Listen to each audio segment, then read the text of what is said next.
എൻ്റെ പ്രിയപ്പെട്ടവരെ,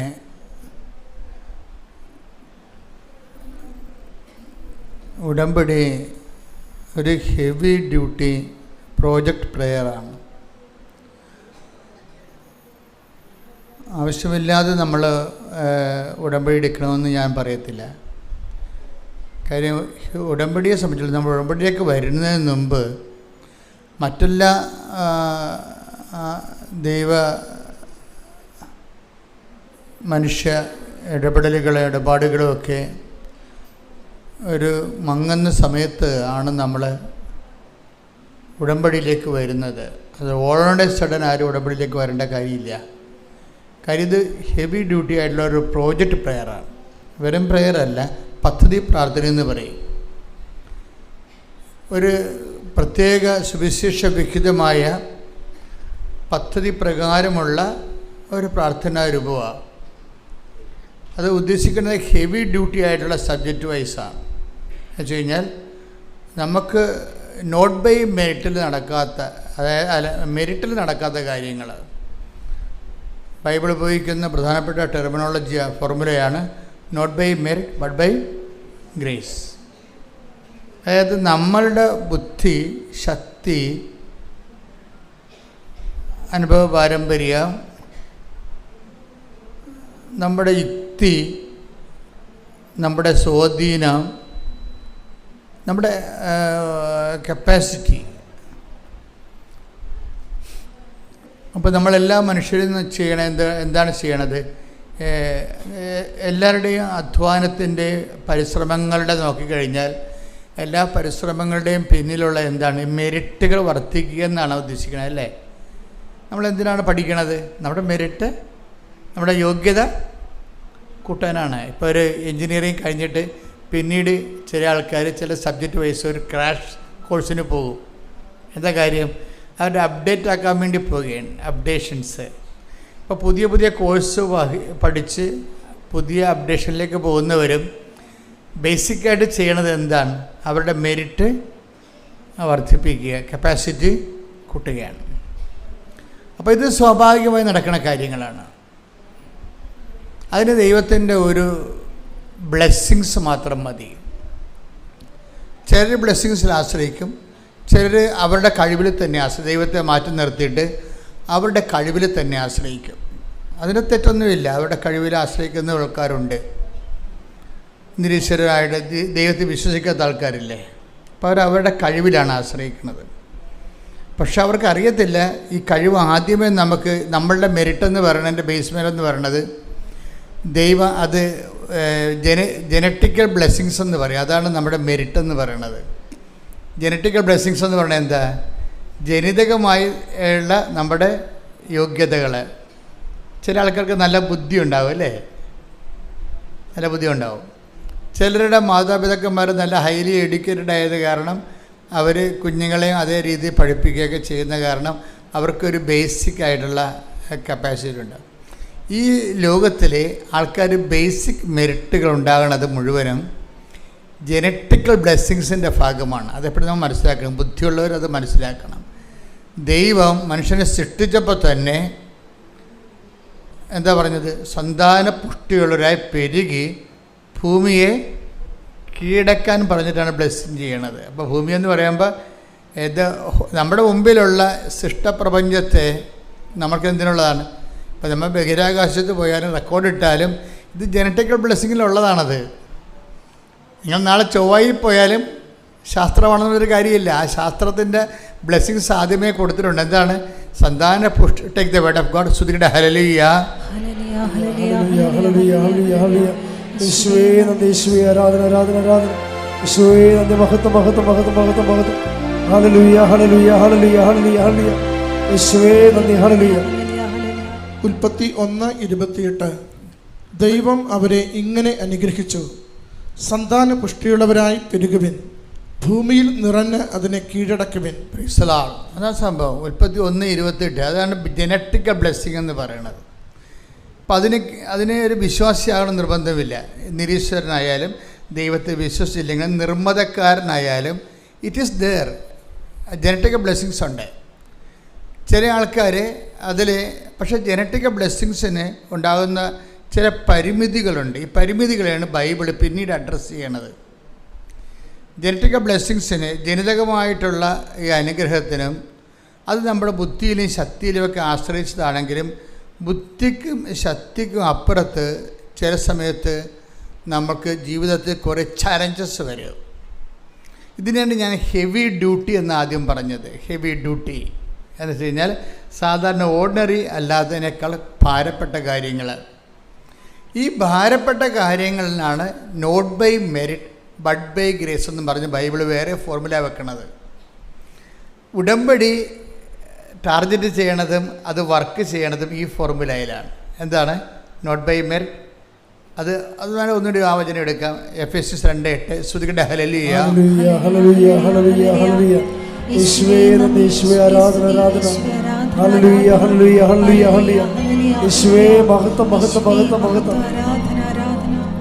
എഫെസസ് 2:8 വിശ്വാസം വഴി കൃപയാലാണ് നിങ്ങൾ രക്ഷിക്കപ്പെട്ടത്. അത് നിങ്ങൾ നേടിയെടുത്തതല്ല, ദൈവത്തിന്റെ ദാനമാണ്. ഇത് വളരെ സീരിയസ് ആയിട്ട് മനസ്സിലാക്കേണ്ട ഫോർമുലയാണ്. എന്താണ് അത്? വിശ്വാസം വഴി കൃപയാലാണ് നിങ്ങൾ രക്ഷിക്കപ്പെട്ടത്. അപ്പൊ ഡെലിവറൻസ് വരണതും റിഡംഷൻ വരണതും എല്ലാം എന്താണ്? ചില സമയത്ത് ഹെവി ഡ്യൂട്ടിയാണ്, കൃപയാലാണ്. എന്താണ്? അത് നിങ്ങൾ നേടിയെടുത്തതല്ല, ആർജിതമല്ല. അത് നിങ്ങൾ ആർജിച്ചെടുക്കണതല്ല. നമ്മുടെ എഡ്യൂക്കേഷൻ നമ്മൾ ആർജിച്ചെടുക്കണതാണല്ലേ. MBA ഒക്കെ എടുക്കണതും MA എടുത്തിട്ട് MBA എടുക്കും, PhD എടുക്കും, അതെല്ലാം ആർജിച്ചെടുക്കണതാണ്. അപ്പം അത് നിങ്ങൾ നേടിയെടുത്തതല്ല. എന്താണ്? വിശ്വാസം വഴി കൃപയാലാണ്. പറഞ്ഞ് വിശ്വാസം വഴി കൃപയാലാണ് നിങ്ങൾ രക്ഷിക്കപ്പെട്ടത്. ഇനി എന്താ പറഞ്ഞത്? ഈ കൃപയെക്കുറിച്ച് എന്താ പറഞ്ഞത്? കൃപ എന്താണ്? അത് പറഞ്ഞ് അത് നിങ്ങൾ നേടിയെടുത്തതല്ല. ട്രയൽ ആൻഡ് എറർ വെച്ചുകൊണ്ട് അല്ലെങ്കിൽ ട്രെയിനിങ് വെച്ചുകൊണ്ട് നിങ്ങൾ ആർജിച്ചെടുത്തതല്ല. പിന്നെ എന്താ? എങ്ങനെ എടുത്തതാണ്? ദൈവത്തിൻ്റെ ദാനമാണ്. അത് ദൈവത്തിൻ്റെ ദാനമാണ്.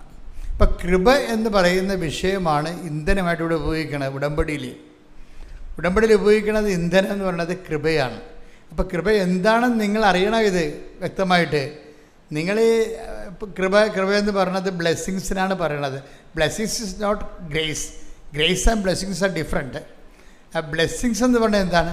അത് ഞാൻ എപ്പോഴും നിങ്ങളോട് പറയും. ഇതിൻ്റെ എന്താണ്, പുതിയ ആൾക്കാർ എല്ലാ ദിവസവും ഉണ്ട് ധ്യാനത്തിന്. അപ്പോൾ അവർക്ക് പഴയ ക്ലാസ്സുകൾ അറിയത്തില്ല. അതുകൊണ്ട് ഞാൻ പഴയ കാര്യങ്ങൾ വീണ്ടും എടുത്തിട്ട് ഇത് ഒത്തിരി പ്രാവശ്യം ആൾക്കാർ കേട്ട് കാണുന്ന കാര്യമാണിത്. പക്ഷേ ഞാനിത് വീണ്ടും പറയണതിൻ്റെ കാര്യം പുതിയ ആൾക്കാർ ശ്രദ്ധിക്കണം. ഉടമ്പടി എന്താണ്? ബ്ലെസ്സിങ്സ് എന്താണ്? കൃപ എന്താണ്? നമ്മൾ എവിടെയാണ് ഇനി നിക്ഷേപിക്കണത്? നമ്മുടെ ഇതിൻ്റെ മൂവ്മെൻറ്റ്, ഇതിൻ്റെ ഓരോ ഘടകങ്ങളുടെ ഇൻവെസ്റ്റ്മെൻറ്റ് മോഡ് എന്താണെന്നൊക്കെ വ്യക്തമായിട്ട് നിങ്ങൾ അറിഞ്ഞാൽ മാത്രമേ ഇതുകൊണ്ട് അല്ലെങ്കിൽ നിങ്ങൾ സാധാരണ ആൾക്കാരെ പോലെ എന്തുമാത്രം പ്രാർത്ഥനകൾ, എന്തെല്ലാം പ്രാർത്ഥനാ രൂപങ്ങളുണ്ട്, അതുപോലെ ഇതും ഒരു പ്രാർത്ഥനയായിട്ട് നിങ്ങൾ റെഡ്യൂസ് ചെയ്ത് കളയും. ഇപ്പം ശാസ്ത്രീയമായിട്ടുള്ള മ്യൂസിക് അറിയാൻ പാടില്ലാത്തവർ എന്ത് ചെയ്യും? ശാസ്ത്രീയ മ്യൂസിക് കൊടുത്താലും അവർ നാടൻ പാട്ടായിട്ട് പാടും. അതാണ് പ്രശ്നം. ഇപ്പം ശാസ്ത്രീയ മ്യൂസിക് അറിയാൻ പാടില്ലാത്തവരെ സംബന്ധിച്ചിടത്തോളം അവർക്ക് ശാസ്ത്രീയമായൊരു പാട്ട് കൊടുത്താൽ അവരെന്ത് ചെയ്യും? അത് പാടി നാടൻ പാട്ടാക്കി കളയവർ. അതുപോലെ തന്നെ ഉടമ്പടിയെക്കുറിച്ച് അതിൻ്റെ വ്യക്തത അറിയാൻ പാടില്ലെങ്കിൽ അത് അവർ സാധാരണ ചെയ്തൊരു നൊവേനയ്ക്ക് കളയവർ. ഇത് ഭയങ്കര ഉടമ്പടിയുടെ ഏറ്റവും വലിയ അപകടമാണ്. ഇത് വന്നത് കൂടുതലും വരണത് പ്രായമായവരിൽ. അതുകൊണ്ട് പ്രായമായവരെ കൊണ്ട് ഉടമ്പടി എടുപ്പിക്കാത്തതിൻ്റെ കാരണം അതാണ്. നിങ്ങളാരും അതിൻ്റെ അകത്ത് മുഷിക്കേണ്ട കാര്യമില്ല. കാര്യം ഇത് എടുക്കണമെന്നുണ്ടെങ്കിൽ ക്ലാസ്സുകൾ കൃത്യമായിട്ട് അറ്റൻഡ് ചെയ്തിട്ട് അത് അതുപോലെ ഇൻവെസ്റ്റ് ചെയ്യാൻ നിങ്ങൾക്ക് സാധിക്കണം.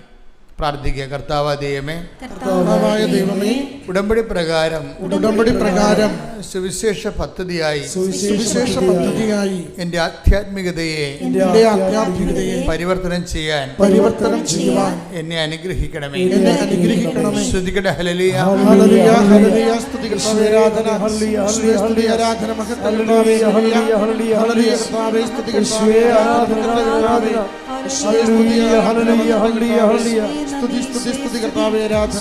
അപ്പോൾ നമ്മളെ കൃപ എന്താണെന്ന് അറിയണം. എന്താ കൃപ എന്താണ്? അത് 2 കൊറിന്ത്യൻസ് 12:9. 2 കൊറിന്ത്യൻസ് 12:9. 2 കൊരിന്തോസ് 12:9. 2 കൊറിന്ത്യൻസ് 12:9. അവിടുന്ന് എന്നോട് അരുളി ചെയ്തു. പറഞ്ഞ് അവിടുന്ന് എന്നോട് അരുളി ചെയ്തു, നിനക്ക് എന്റെ കൃപ മതി. എന്തെന്നാൽ ബലഹീനതയിലാണ് എന്റെ ശക്തി പൂർണ്ണമായി പ്രകടമാകുന്നത്. ക്രിസ്തുവിലാണ്. അതായത് എന്തെന്നാൽ ബലഹീനതയിലാണ് എൻ്റെ ശക്തി. ഇതിനാണ് കൃപ എന്ന് പറയണത്. കൃപ എന്ന് പറഞ്ഞാൽ എന്താണ് ശരിക്കും പറഞ്ഞാൽ? ബലഹീനതയിലാണ് എൻ്റെ നിങ്ങൾക്ക് എൻ്റെ my grace is sufficient for you. Blessings പലപ്പോഴും ഉണ്ടാകുന്ന പ്രശ്നം ഫിസിക്കൽ ഫേവേഴ്സാണ്, ഭൗതിക ആനുകൂല്യങ്ങളാണ്. അത് പലപ്പോഴും സഫിഷ്യൻ്റ് ആയിരിക്കത്തില്ല, നമുക്ക് മതിയായതായിരിക്കത്തില്ല. അതുകൊണ്ടാണ് ബൈബിൾ ഗ്രേസിനെ പ്രൊവിഷൻ വെക്കുന്നത്. ബ്ലെസ്സിങ്സ് എന്ന് പറയുന്നത് എന്താണ്? ഇപ്പം നിങ്ങൾക്ക് വീട് കിട്ടിയെങ്കിലും അത് ബ്ലെസ്സിങ്സാണ്. പക്ഷേ വീട് കിട്ടിയപ്പോൾ കുറച്ച് കഴിഞ്ഞപ്പോൾ അത് പ്രശ്നമായി. എന്താ കാര്യം? വീട് വെച്ചിരിക്കുന്നത് അപ്പൻ്റെ സ്ഥലത്താണ്. കാശ് മൊത്തം മുടക്കിയിരിക്കുന്നത് മൂത്ത മകനാണ്. മൂത്ത മകൻ്റെ വൈഫ് പറയും, അപ്പോൾ ഇത് നമ്മൾ ഇറങ്ങി കൊടുക്കേണ്ടി വരുമ്പോൾ പിന്നെ അപ്പൻ വീട് ഇളയ മകൾക്ക് കൊടുക്കുമല്ല എന്ന് പറയും. കണ്ടാ, അവിടെ സമാധാനം പോയി. ബ്ലെസ്സിങ്സാണ്, പക്ഷേ സമാധാനം ഇല്ല. ഇപ്പോൾ വീട് വെച്ച് നമ്മളെ കഷ്ടപ്പെട്ടു. വീട് വെച്ച് കഴിഞ്ഞപ്പോൾ കുറച്ച് കഴിയുമ്പോൾ മൂത്തമകൻ എന്ത് പറയും? മൂത്തമകൻ്റെ വൈഫ് കല്യാണം കഴിച്ചപ്പോൾ പറയും, ഇതിപ്പോൾ അപ്പൻ്റെ സ്ഥലത്തല്ലേ നിൽക്കണത്. അപ്പം മരിച്ചു കഴിയുമ്പോൾ ഓട്ടോമാറ്റിക്കായിട്ട് അമ്മയുടെ പേരിലാവും. അമ്മ മക്കൾക്ക് കൊടുക്കുകയുള്ളൂ, എനിക്ക് തരുക. എന്നെ കാണുമ്പോൾ തന്നെ അവർക്ക് കലിയ, അപ്പോൾ തരത്തില്ല. അപ്പോൾ ഇതിപ്പോൾ നമ്മുടെ കാര്യത്തിൽ തീരുമാനമായി എന്ന് പറയുമ്പോൾ അസമാധാനമായി. ബ്ലെസ്സിങ്സ് കിട്ടി, പക്ഷേ നമുക്ക് അനുഭവിക്കാൻ പറ്റണില്ല, അനുഭവിക്കാൻ യോഗ്യതയില്ല. വീട് കിട്ടി, പക്ഷേ സമാധാനമില്ല. വീട് കിട്ടി നമുക്ക്, ബ്ലെസ്സിങ്സിന് ഇങ്ങനൊരു കുഴപ്പമുണ്ടാവും. അത് സഫിഷ്യൻ്റ് അല്ല. അതാണ് ഈശോ പറഞ്ഞത്, my grace is sufficient for you. Blessings കിട്ടിയാലും വീട് കിട്ടിയാലും നിങ്ങൾക്ക് ജോലി കിട്ടിയാലും വീട് കിട്ടിയാലും അതിൻ്റെ സമാധാനമുള്ളതെന്ന വിഷയം എന്താണ്? വേറെ സബ്ജക്റ്റാണത്.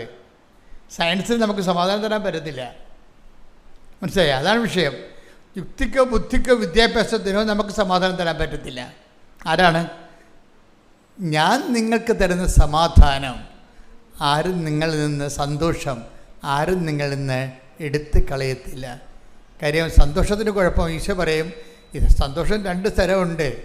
എന്താണ്? ഞാൻ നിങ്ങൾക്ക് നൽകുന്നത് ലോകത്തിൻ്റെ സന്തോഷമുണ്ട്. ലോകം തരുന്നത് പോലെയല്ല ഞാൻ നിങ്ങൾക്ക് തരുന്ന സന്തോഷം. ഗ്രേസിൻ്റെ ഒരു കുഴപ്പമെന്ന് പറഞ്ഞാൽ കൃപ മൂലമാണ് നമുക്കൊരു അനുഗ്രഹം ഒരു വീട്ടിന് കിട്ടണമെങ്കിൽ അത് എടുത്തു കളയാൻ ഈ മരുമകളിപ്പോൾ കുത്തുതല ഉണ്ടാക്കിയില്ലേ അമ്മായിയമ്മയ്ക്കെതിരെ. ഒരു പ്രശ്നവും ഇല്ല അവിടെ ഒരു പ്രശ്നവുമില്ല. അപ്പനും അമ്മയും മരിച്ചു കഴിയുമ്പോൾ ചിലപ്പോൾ ഇത് ഭാഗം ഉടമ്പടി ചെയ്ത് 4 പേർക്ക് 4 കഷ്ണമായിട്ട് കിട്ടുമായിരിക്കും. പക്ഷേ അത് മതി. പക്ഷെ അത് മനസ്സിലായി, ഈ മരുമകൾ ഇപ്പം തന്നെ പ്രസവം ഉണ്ടായിക്കൊണ്ടിരിക്കുകയാണ്. നിങ്ങളെങ്ങാനും ചത്ത പിന്നെ എന്ത് ചെയ്യും? വീട് അമ്മായി അമ്മയുടെ അപ്പനും ചാകും, നിങ്ങളും ചാകും. അപ്പം ഇവള് ചാകത്തില്ല, അതാണ് പ്രശ്നം. അപ്പനും ചാകും, നിങ്ങളും ചാകും. അപ്പം പിന്നെ എന്ത് ചെയ്യും? അമ്മായിയമ്മയും ഞാനുമായിരിക്കും. അമ്മായിയമ്മ പെമ്മക്ക് കൊടുക്കും വീട്. ഇല്ലാത്ത അസമാധാനം ഉണ്ടാക്കിക്കൊണ്ടിരിക്കുകയാണ്. ഒരു കാര്യമില്ല, ചിലപ്പോൾ ഒരു കാര്യം ഉണ്ടാകത്തില്ല. അതുകൊണ്ട് എപ്പോഴും ബ്ലെസ്സിങ്സ് സമാധാനം ഗ്യാരണ്ടി ചെയ്യുന്നില്ല, അതാണ് വിഷയം. അതുകൊണ്ട് ഈശോ പറയും, ഈ ഗ്രേസ് എന്ന് പറയുമ്പോൾ ഉണ്ടാകുന്ന പ്രശ്നം നമുക്കത് അനുഭവിക്കാൻ പറ്റും. മറ്റത് അനുഭവിക്കണമെങ്കിൽ ബ്ലെസ്സിങ്സ് ഉള്ള പ്രശ്നം വെച്ച് കഴിഞ്ഞാൽ അതിന് അനുഭവിക്കണമെന്നുണ്ടെങ്കിൽ ദൈവത്തിൻ്റെ ഒരു പ്രത്യേക കൃപ അവിടെ ഗ്യാരണ്ടി ചെയ്യണം. അവിടെ ഒരു ഗ്യാരണ്ടി ഉണ്ടാകണം. അതുകൊണ്ടാണ് ഞാൻ പറയണത്, എപ്പോഴും നിങ്ങൾ ബ്ലെസ്സിങ്സിനേക്കാൾ ഉപരി ഗ്രേസിനെ ഉന്നം വെച്ചുകൊണ്ട് ജീവിക്കുന്നതാണ് നല്ലത്. ഉടമ്പടിയിലെ ജീവിതക്രമം വെച്ചിരിക്കുന്നതിൻ്റെ കാര്യം ഗ്രേസ് എന്ന് പറഞ്ഞാൽ ആരാണ്? ചേട്ടത്തിമാർ ഒക്കെ എന്നെ ത്രൂക്ഷോടെ നോക്കണം, അച്ഛൻ ഗ്രേസ് എന്ന് പറഞ്ഞത് ഏത്? ഞങ്ങളുടെ അയൽവാസിയിലൊരു ഗ്രേസ് ഉണ്ടത്. ഗ്രേസ് എന്ന് വന്നിട്ടേ അതായത് ഗ്രേസ് എന്ന് പറഞ്ഞാൽ കൃപ. ഇതിന് ഞാൻ എന്താ പറയുക, ദൈവത്തിൻ്റെ ശക്തിക്കാണ് പറയണത്. നിങ്ങൾ പറയണ പല കാര്യങ്ങളും ബ്ലെസ്സിങ്സ് എന്ന് പറയുന്നത് ദൈവത്തിൻ്റെ ശക്തിയല്ല, ശക്തിയുടെ ഇഫക്റ്റാണ്. എന്ന് വെച്ച് കഴിഞ്ഞാൽ എന്താണ് ഇഫക്റ്റ് എന്ന് പറയണത്? ഇപ്പോൾ നമ്മൾ അപ്പോൾ ഞാൻ എപ്പോഴും നിങ്ങളോട് പറയാം, സിമ്പിളായിട്ട് പറയാം. ഒരു കറണ്ട് നമ്മൾ ഉപയോഗിക്കുന്നു അല്ലേ, കറണ്ട് സ്വിച്ച് ഇടുമ്പോൾ ലൈറ്റായിട്ട് വന്നിട്ട് അതൊരു പ്രകാശ ഊർജ്ജമായിട്ട് മാറിയിട്ട് ഇവിടെ മുഴുവനും വെളിച്ചം കൊണ്ട് നിറയുകയാണ്. അപ്പോൾ വെളിച്ചമല്ലല്ലോ, കറണ്ട് വേറെയല്ലേ. അതിൻ്റെ അകത്ത് വെളിച്ചം എന്നുള്ളതാണ് ബ്ലെസ്സിങ്സ്. കറണ്ട് ഓഫായി കഴിഞ്ഞാൽ വെളിച്ചം താനേ പോകും. അപ്പോൾ കറണ്ടാണ് ഗ്രേസ്, ഊർജം. അത് ദൈവത്തിൻ്റെ ശക്തിയാണ്. നമുക്ക് ലഭിക്കുന്നതെല്ലാം ഇഫക്റ്റാണ്. ഈ ബ്ലെസ്സിങ്സ് എന്ന് പറഞ്ഞാൽ ഇഫക്റ്റാണ്. അപ്പോൾ അതുകൊണ്ട് എപ്പോഴും നമ്മൾ ശ്രദ്ധിക്കേണ്ടത് മരമറിയാതെ കൊടിയിടരുത്. ശരിക്കും എന്താ ചെയ്യേണ്ടത്? നമ്മൾ ചെയ്യേണ്ടത് ഗ്രേസിനെ തന്നെ നമ്മൾ ആങ്കർ ചെയ്യണം, ഉന്നം വെക്കണം, പ്രാർത്ഥിക്കുക. കർത്താവ് ദൈവമേ, നിന്റെ ശക്തി എന്നിലേക്ക് ആവശ്യിക്കാൻ വേണ്ടി എൻ്റെ നിലവിലുള്ള സാഹചര്യത്തിൻ്റെ പരാധീനതകളെ നിന്റെ നാമത്തിൽ ഞാൻ എടുക്കുകയും അതെല്ലാം എൻ്റെ ബലഹീനമായ സാഹചര്യങ്ങള് നിന്റെ ശക്തി ആർജിക്കാനുള്ള ദൈവത്തിന്റെ പരിപാലനയായി ഞാൻ തിരിച്ചറിഞ്ഞുകൊണ്ട് നിന്നെ സ്തുതിക്കുന്ന, നിന്നെ ആരാധിക്കുന്ന, നിനക്ക് നന്ദി പറയുന്നു. ശ്രുതികട ഹല്ലേലൂയ.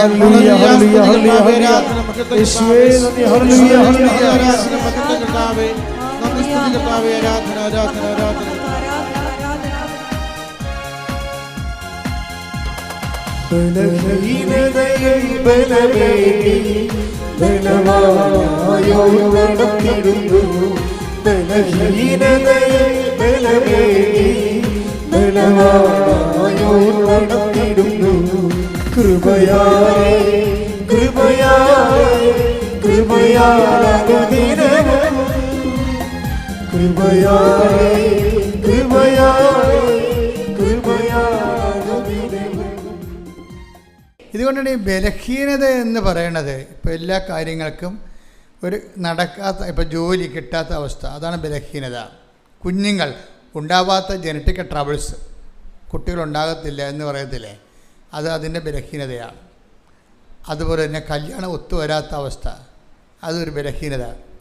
എന്നിട്ട് ഇതെല്ലാം ഈ ബലഹീനതയിൽ സാധാരണ ദൈവത്തെ അറിയാത്ത മനുഷ്യരെ ബലഹീനത വരുമ്പോൾ അത് ഓർത്തുകൊണ്ട് നിരാശപ്പെടുകയും സങ്കടപ്പെടുകയും ചെയ്തുകൊണ്ടിരിക്കും. പക്ഷെ ബൈബിൾ എന്നാ പറയണത്?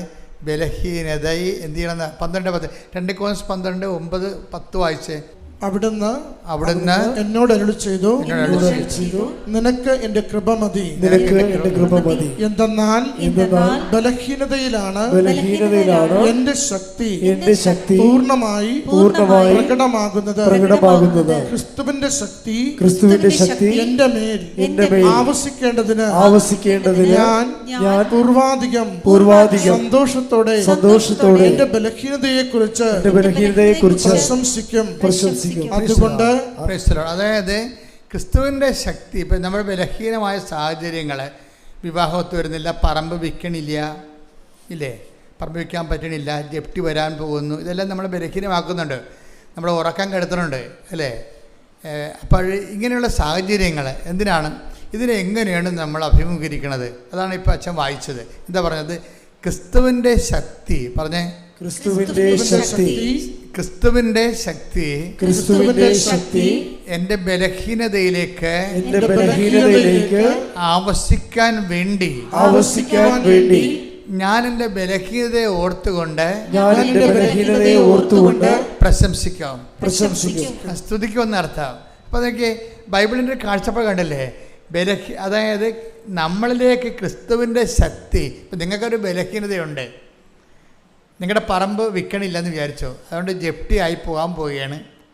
പറമ്പ് വിൽക്കാൻ പറ്റാത്തത് കൊണ്ട് തന്നെ അതിന് വഴിയില്ലാത്തത് കൊണ്ടാണ് വിൽക്കാൻ പറ്റാത്തത്.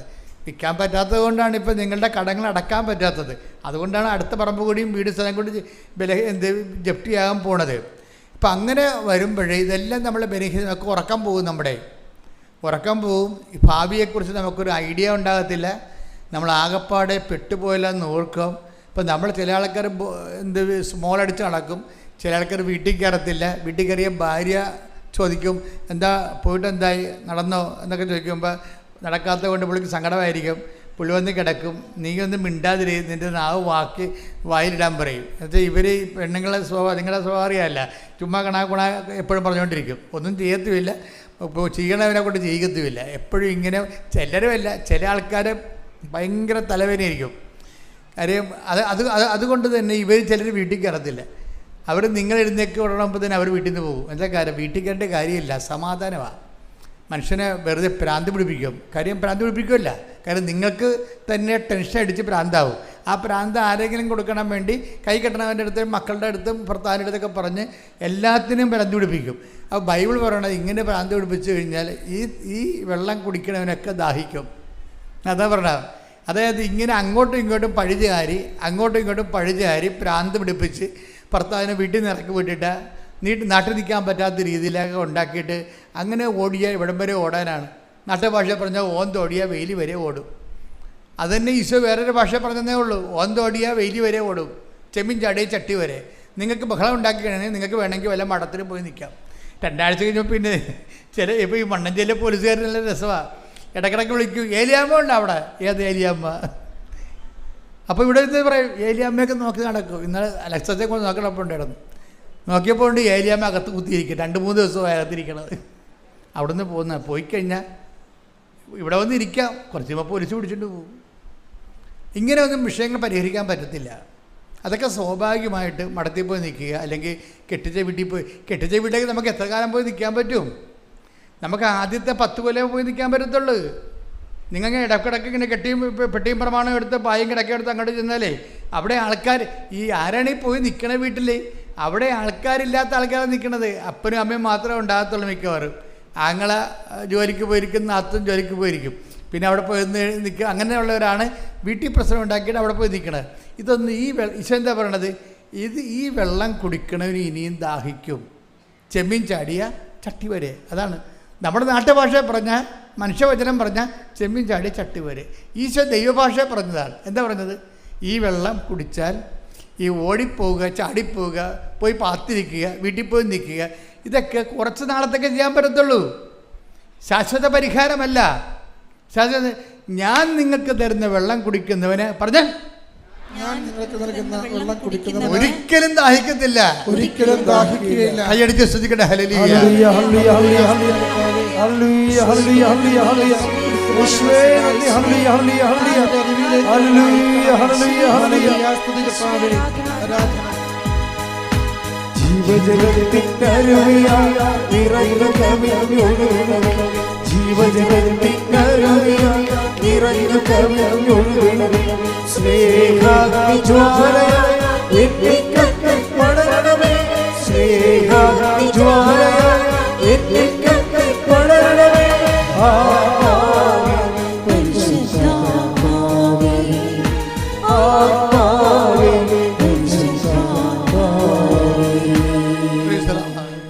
യോഹന്നാൻ 4:13 യേശു പറഞ്ഞു, ഈ വെള്ളം കുടിക്കുന്ന ഏവനും വീണ്ടും ദാഹിക്കും.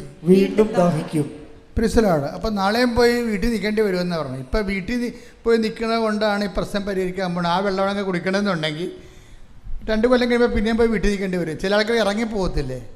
ഇവിടെ വരും, അപ്പനെ കണ്ടില്ല 31 ദിവസമായി. ഞാൻ പറഞ്ഞ് പോലീസ് അറിയിച്ച് പേപ്പറിലും കൊടുത്തു തന്നു. പോലീസ് അരച്ച പേപ്പർ ഞാൻ ചോദിച്ചു, അപ്പൻ ഇതുക്ക് മുമ്പ് പോയിട്ടുണ്ടാ? ഇതുക്ക് മുമ്പ് എൻ്റെ കല്യാണത്തിന് മുമ്പ് പോയിട്ടുണ്ടെന്ന് പറഞ്ഞു. ഞാൻ പോയി ഇനിയും പോവും, ഈ വെള്ളം കുടിക്കണവന് ഇനിയും ദാഹിക്കും. അതാ സംഭവം. അപ്പനെ കാണാനില്ലെന്ന് പറഞ്ഞാൽ വന്നത്, അല്ലെങ്കിൽ ഭർത്താവിനെ കാണാനില്ലെന്ന് പറഞ്ഞാൽ വരണത്. വരുമ്പോൾ ഞാൻ ചോദിക്കണത് എന്താ വെച്ച് കഴിഞ്ഞാൽ, ഭർത്താവ് ഇതുക്ക് മുമ്പ് പോയിട്ടുണ്ടെന്ന് ചോദിച്ചു. എൻ്റെ കല്യാണത്തിന് മുമ്പ് പോയിട്ടുണ്ടെന്ന് പറയും. ഞാൻ പറഞ്ഞു ഇനിയും പോകാൻ സാധ്യതയുണ്ട്. എന്താ കാര്യം? ഈ വെള്ളം കുടിക്കണവന് ഇനിയും ദാഹിക്കും. അതാ കർത്താവ് പറഞ്ഞത്. കാര്യം നമ്മൾ ഇരുട്ട് കൊണ്ട് ഊട്ടടച്ചിട്ട് കാര്യമില്ല. ഇപ്പം കണ്ണടച്ചിട്ട് ഇരുട്ടാക്കുക, ഇരുട്ട് കൊണ്ട് ഊട്ടടക്കുക. ഒരു പ്രശ്നം പരിഹരിക്കണത് നാട് വിട്ടാണ് പരിഹരിക്കണത്. നാട് വിട്ട് പ്രശ്നം പരിഹരിക്കാൻ പോയാൽ ജീവിതകാലം മുഴുവൻ നാട് വിട്ട് പോകേണ്ടി വരും.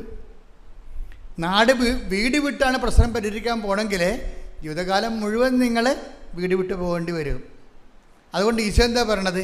എന്നെക്കൊണ്ട് പ്രശ്നം പരിഹരിക്കണം. ഈ വെള്ളം കുടിക്കണവന് ഒരിക്കലും ദാഹിക്കത്തില്ല. അപ്പോൾ എന്താ പ്രശ്നം വെച്ച് കഴിഞ്ഞാൽ, നിങ്ങൾ ആധ്യാത്മികതയെ ഒരു ആത്മീയ നടപടി പ്രാർത്ഥനാ രൂപമായിട്ട് എടുക്കരുത്. ഇത് വളരെ ദൈവമായിട്ട് കാതലായ വിധത്തിൽ ദൈവിക ഊർജം, നമ്മൾ വൈദ്യുത ഊർജം എന്ന് പറഞ്ഞ പോലെ ദൈവിക ഊർജവുമായിട്ട് ഡയറക്റ്റ് ബന്ധപ്പെടുന്ന ഒരു മെത്തേഡാണ് ഈ ഉടമ്പടി എന്ന് പറയണത്. നമ്മൾ അവിടെ ഉപയോഗിക്കുന്ന കുറേ മെത്തേഡുണ്ട്. പ്രെയർ 20% ഉപയോഗിക്കണം അതിൻ്റെ അകത്ത്. ബാക്കിയെല്ലാം എന്താണ്? ദൈവവചനം അനുസരിച്ച് പ്രവർത്തിക്കുകയാണ്. കർത്താവ് എന്താ പറഞ്ഞത്? കർത്താവ് പറഞ്ഞില്ലേ, അതായത് യോഹന്നാന്റെ സുവിശേഷം 13:14 നിങ്ങളുടെ കർത്താവും ഏറ്റു പറഞ്ഞ നിങ്ങളുടെ കർത്താവും ഗുരുവുമായ ഞാൻ നിങ്ങളുടെ പാദങ്ങൾ കഴുകിയെങ്കിൽ നിങ്ങളും പരസ്പരം പാദങ്ങൾ കഴുകണം. ഇത് ഒരു, അതായത് വളരെ വളരെ ഇഫക്റ്റീവായിട്ടുള്ള ഒരു മോഡൽ ഫോർമുലയാണ്. ഇതാണ് ഉടമ്പടിയിൽ നമ്മൾ പ്രയോഗിക്കുന്നത്. എന്താ കാര്യം? അതാണ് ഞാൻ പറഞ്ഞത്, 20% പ്രെയറിൻ്റെ അകത്ത് ഉള്ളത്. ബാക്കി എൻ്റെ മോഡൽ എന്താണ്? നിങ്ങളുടെ ഗുരുവും കർത്താവുമായി ഞാൻ പറഞ്ഞേ, നിങ്ങളുടെ ഗുരുവും കർത്താവുമായ ഞാൻ നിങ്ങളുടെ പാദങ്ങൾ കഴുകിയെങ്കിൽ നിങ്ങളും പരസ്പരം പാദങ്ങൾ കഴുകണം. ഇപ്പം മനുഷ്യന്മാരോട് വിനയത്തോടും എളിമയോടും സംസാരിക്കുകയും ഗർവുകളും തന്മൂരുമ മനോഭാവവും ആളുകളെയും അഭ്യാസങ്ങളുമൊക്കെ കുറച്ച് ക്രിസ്തുവിൻ്റെ ശക്തിയിലേക്ക് ആവശ്യിക്കാൻ വേണ്ടി നമ്മളെന്താ ബലഹീനതയെ മൂടിവെക്കുകയാണ് നമ്മൾ ചെയ്യണത്. നമ്മളെന്താ ചെയ്യണത്? ഇപ്പം നമ്മുടെ ബലഹീനത, ഇപ്പം നിങ്ങൾക്ക് മുടി പോയാൽ നിങ്ങൾ എന്ത് ചെയ്യും? വിഗ് വെക്കും അല്ലേ? അല്ലെങ്കിൽ മുടി കുറവാണ്, ഇപ്പം എലിവാല് ഒരു സംഭവമേ ഉള്ളൂ, അപ്പോൾ നിങ്ങൾ എന്ത് ചെയ്യും? വാർമുടി മേടിച്ച് ഫിറ്റ് ചെയ്യും. മനസ്സിലായി? ബലഹീനതയെ നമ്മൾ വേറെ രീതിയിലാണ് കാണുന്നത്. ബലഹീനതയെ, അതായത് ഞാൻ അത്ര കുറഞ്ഞ പുള്ളിയല്ല, എനിക്ക് മുടിയൊക്കെ ഉണ്ടെന്നാണ് നമ്മൾ പറയണതേ. നമ്മൾ പറയണത് എന്താണ്? എനിക്ക് എലിവാലൊന്നുമല്ല, എനിക്ക് അടിപൊളി മുടിയുണ്ട്. പക്ഷെ നമ്മൾ അടുത്തറിഞ്ഞ് തരുമോ? ഒരു കണ്ടവൻ്റെ ഭാര്യയല്ലേ, ചിലപ്പോൾ കണക്കൊരു അടിമേടിക്കത്തില്ലേ? അത് കാരണം ഇത് എലിവാലാണ്, അത് വാറമുടിയാടാന്ന് വല്ലതും നോക്കുമോ? അതിൽ നോക്കത്തില്ല. പക്ഷെ നമ്മളിങ്ങനെ പുട്ടപ്പ് ചെയ്യും. നിങ്ങളെ പുട്ടപ്പ് ചെയ്തോ, പക്ഷേ ആധ്യാത്മിക പുട്ടപ്പിക്ക് നടക്കത്തില്ല. ആത്മാദ്യം നമുക്ക് ബലഹീനത ഉണ്ടെങ്കിൽ ഫസ്റ്റ് എന്താണ്? ആദ്യമേ അതിൻ്റെ മാർഗ്ഗം എന്ത്? ഇപ്പം നിനക്ക് ജോലി കിട്ടണില്ല, നിനക്കറിയാം നിൻ്റെ പ്രശ്നം എന്താണെന്ന്. ഇപ്പോൾ ചിലപ്പോൾ ഇപ്പോൾ ചില ആൾക്കാർ ഇപ്പോൾ കല്യാണം ഒത്തു വരുന്നില്ല, അപ്പോൾ അവർ ചുണ്ടലൊക്കെ മറ്റേ സാധനം ചായയൊക്കെ തേച്ച് അടിപൊളിயாக ഉണ്ടാക്കും. വയസ്സ് ചിലപ്പോൾ 40 ഉണ്ടാവും. എന്നാലും അവർ 22 വയസ്സൊക്കെ അവർ തോന്നിക്കത്തുള്ളൂ. ചുരിദാറൊക്കെ ഇറുകിയ ചുറുകിയാലൊക്കെ ഇട്ട് അവർ അഡ്ജസ്റ്റ് ചെയ്യും. പക്ഷേ ഈ വെള്ളം കുടിക്കണവന് ഇനിയും ദാഹിക്കും. മനസ്സിലായില്ലേ? ഇങ്ങനെയല്ല വിഷയങ്ങൾ കൈകാര്യം ചെയ്യേണ്ടത്. അത് നിങ്ങൾ ചെയ്തോ, പക്ഷെ അത് മാനുഷികമായി ഇരുട്ടുകൊണ്ട് ഊട്ടടക്കണ പോലെ ഇരിക്കും. പക്ഷെ മറിച്ച് എന്താ? ഒന്നാമത്തെ നടപടി എന്താണ്? ഇത് അക്സെപ്റ്റ് ചെയ്യണം. എനിക്ക് വയസ്സ് 40 ഉണ്ട്. പിന്നെ എന്താ എൻ്റെ മുമ്പിലുള്ളത്? ഈ മേഖലയിൽ നോട്ട് ബൈ മെറിറ്റേ വർക്ക് ചെയ്യത്തുള്ളൂ. എന്താണ്? എൻ്റെ കഴിവല്ല, കർത്താവിൻ്റെ കൃപ. കർത്താവ് ഒരു നിമിഷം വിചാരിച്ചാൽ എൻ്റെ ആളെ കർത്താവ് കൊണ്ടുവന്ന് മുമ്പിൽ നിർത്തി തരും. കാര്യം എന്താ? നമ്മുടെ മുമ്പിലുള്ള എന്താണ്? ഉടമ്പടി സാക്ഷ്യങ്ങളാണ്. നമ്മുടെ മുമ്പിലുള്ള എന്താണ്? 10,000 ഉടമ്പടി സാക്ഷ്യങ്ങളാണ്. ആ 10,000 അതാണ് ഞാൻ നിങ്ങളോട് പറയേണ്ടത്. ഏറ്റവും നല്ല ഉടമ്പടി എടുത്തവർക്ക് ഏറ്റവും നല്ല ഹോംവർക്ക് എന്താ? കെട്ടിമേച്ചലും പുട്ടപ്പിങ്ങും അല്ല, മറിച്ച് യാഥാർത്ഥ്യത്തെ അംഗീകരിച്ചുകൊണ്ട് എൻ്റെ അവസ്ഥ ഇതാണ്, പക്ഷേ എൻ്റെ കർത്താവിന് ഈ വിഷയം നോട്ട് ബൈ മെറിറ്റിൽ ചെയ്യാൻ കഴിയും. നോട്ട് ബൈ മെറിറ്റിൽ, അതായത് കഴിഞ്ഞ ദിവസം ഒരു സാക്ഷിയുണ്ട്, നല്ല എനിക്ക് ഇഷ്ടപ്പെട്ടൊരു സാക്ഷിയാണ്. അതായത് പേരിന് പ്രിൻസി വർഗീസ് എന്ന് പറഞ്ഞു. പ്രിൻസി വർഗീസാണ്. ഇപ്പോൾ പ്രിൻസി വർഗീസിനെ സംബന്ധിച്ച് അതൊരു യാക്കോബ സഭാവിശ്വാസിയാണ്. അവരൊരു ജീവിത പങ്കാളി ലിവിങ് ടൂതർ എന്ന് പറയും. നമ്മൾ ലിവിങ് ടൂതർ പോലെ ജീവിക്കുകയാണ്. വേറെ ഒരു കാസ്റ്റിലെ ആളെ കല്യാണം കഴിച്ചിട്ട് കുറേ കുഞ്ഞുങ്ങളൊക്കെ ഇട്ട് അങ്ങനെ അഡ്ജസ്റ്റ് ചെയ്ത് ജീവിച്ചു പോവുകയാണ്. പക്ഷേ അവരുടെ ഒരു പ്രശ്നമെന്ന് പറയണത് ഇതാണ്, അവർക്ക് മെറിറ്റില്ല. ശരിക്കും കണ്ട അവരുടെ സ്റ്റാറ്റസ് കണ്ട, അവർക്ക് മെറിറ്റില്ല. എന്താ വെച്ചാൽ അവർക്ക് നല്ല ഒരു ക്രൈസ്തവ കുടുംബത്തിൽ ജനിച്ച് ക്രിസ്തുവിനെ അറിഞ്ഞതിന് ശേഷം അവർക്ക് ക്രിസ്തുവിനെ അറിയാത്ത മക്കളെ ജനിപ്പിക്കേണ്ട ഒരു സാഹചര്യം വരുന്നില്ലേ? അപ്പോൾ അത് സംബന്ധിച്ചിടത്തോളം സുവിശേഷത്തിൻ്റെ ദൃഷ്ടിയിൽ അത് ദുർമാതൃകയാണ്.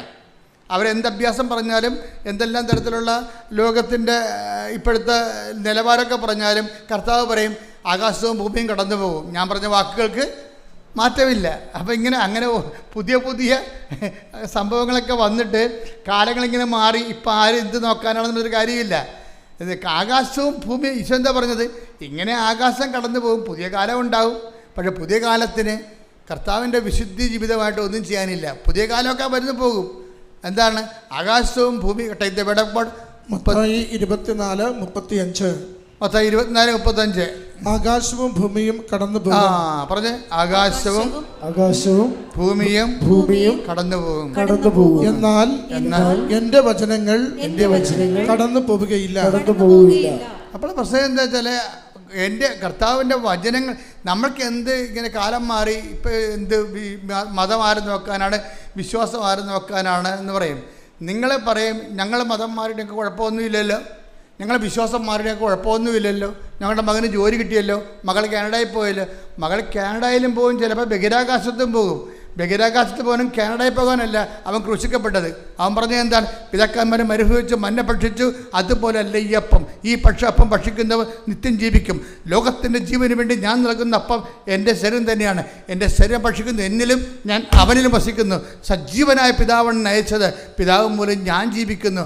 അതുപോലെ ഞാൻ എന്നെ ഭക്ഷിക്കുന്നവൻ ഞാൻ മൂലം ജീവിക്കും. കൈയടിക്കേണ്ട ശ്രദ്ധിക്കണല്ലേ.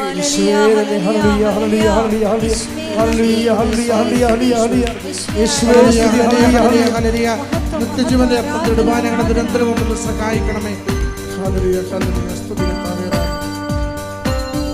സന്തോഷത്തോടെ കൈയടിച്ചുകൊണ്ട്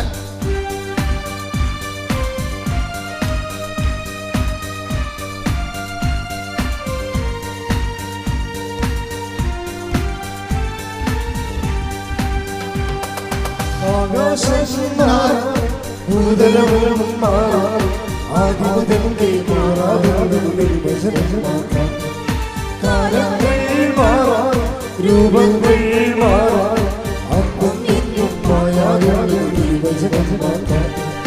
വചനത്തിന്റെ സ്നേഹത്തിന്റെ കതിരുകൾ കൊയ്യാൻ വചനത്തിന്റെ വിതയ്ക്കാൻ സ്നേഹത്തിന്റെ കതിരുകൾ കൊയ്യാൻ ആകാശം മാറാം ഭൂതലം മാറാം ആകാശത്തെ മാറാതെ കാലങ്ങൾ മാറാം രൂപങ്ങൾ മാറാം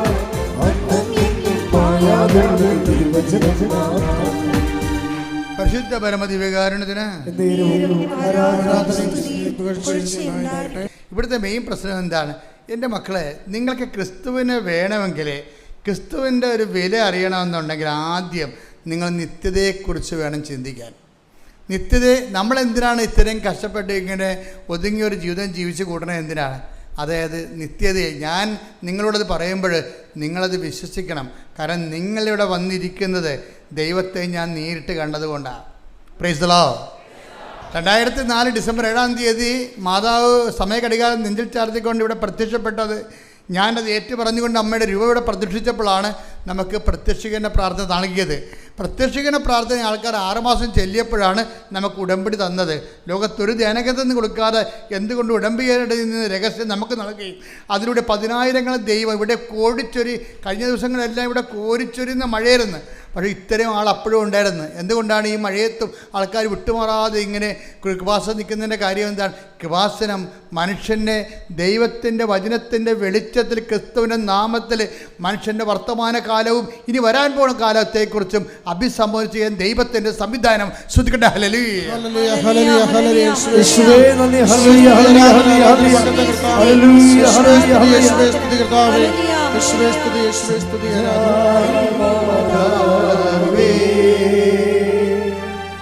കൃപയുടെ കൂടാരമേ സച്ചാരിയാകേ കൃപയുടെ കൂടാരമേ വാഗ്ദാനമേടമേ കൃപാസനത്തിൻ്റെ വാഗ്ദാനപേടകമേ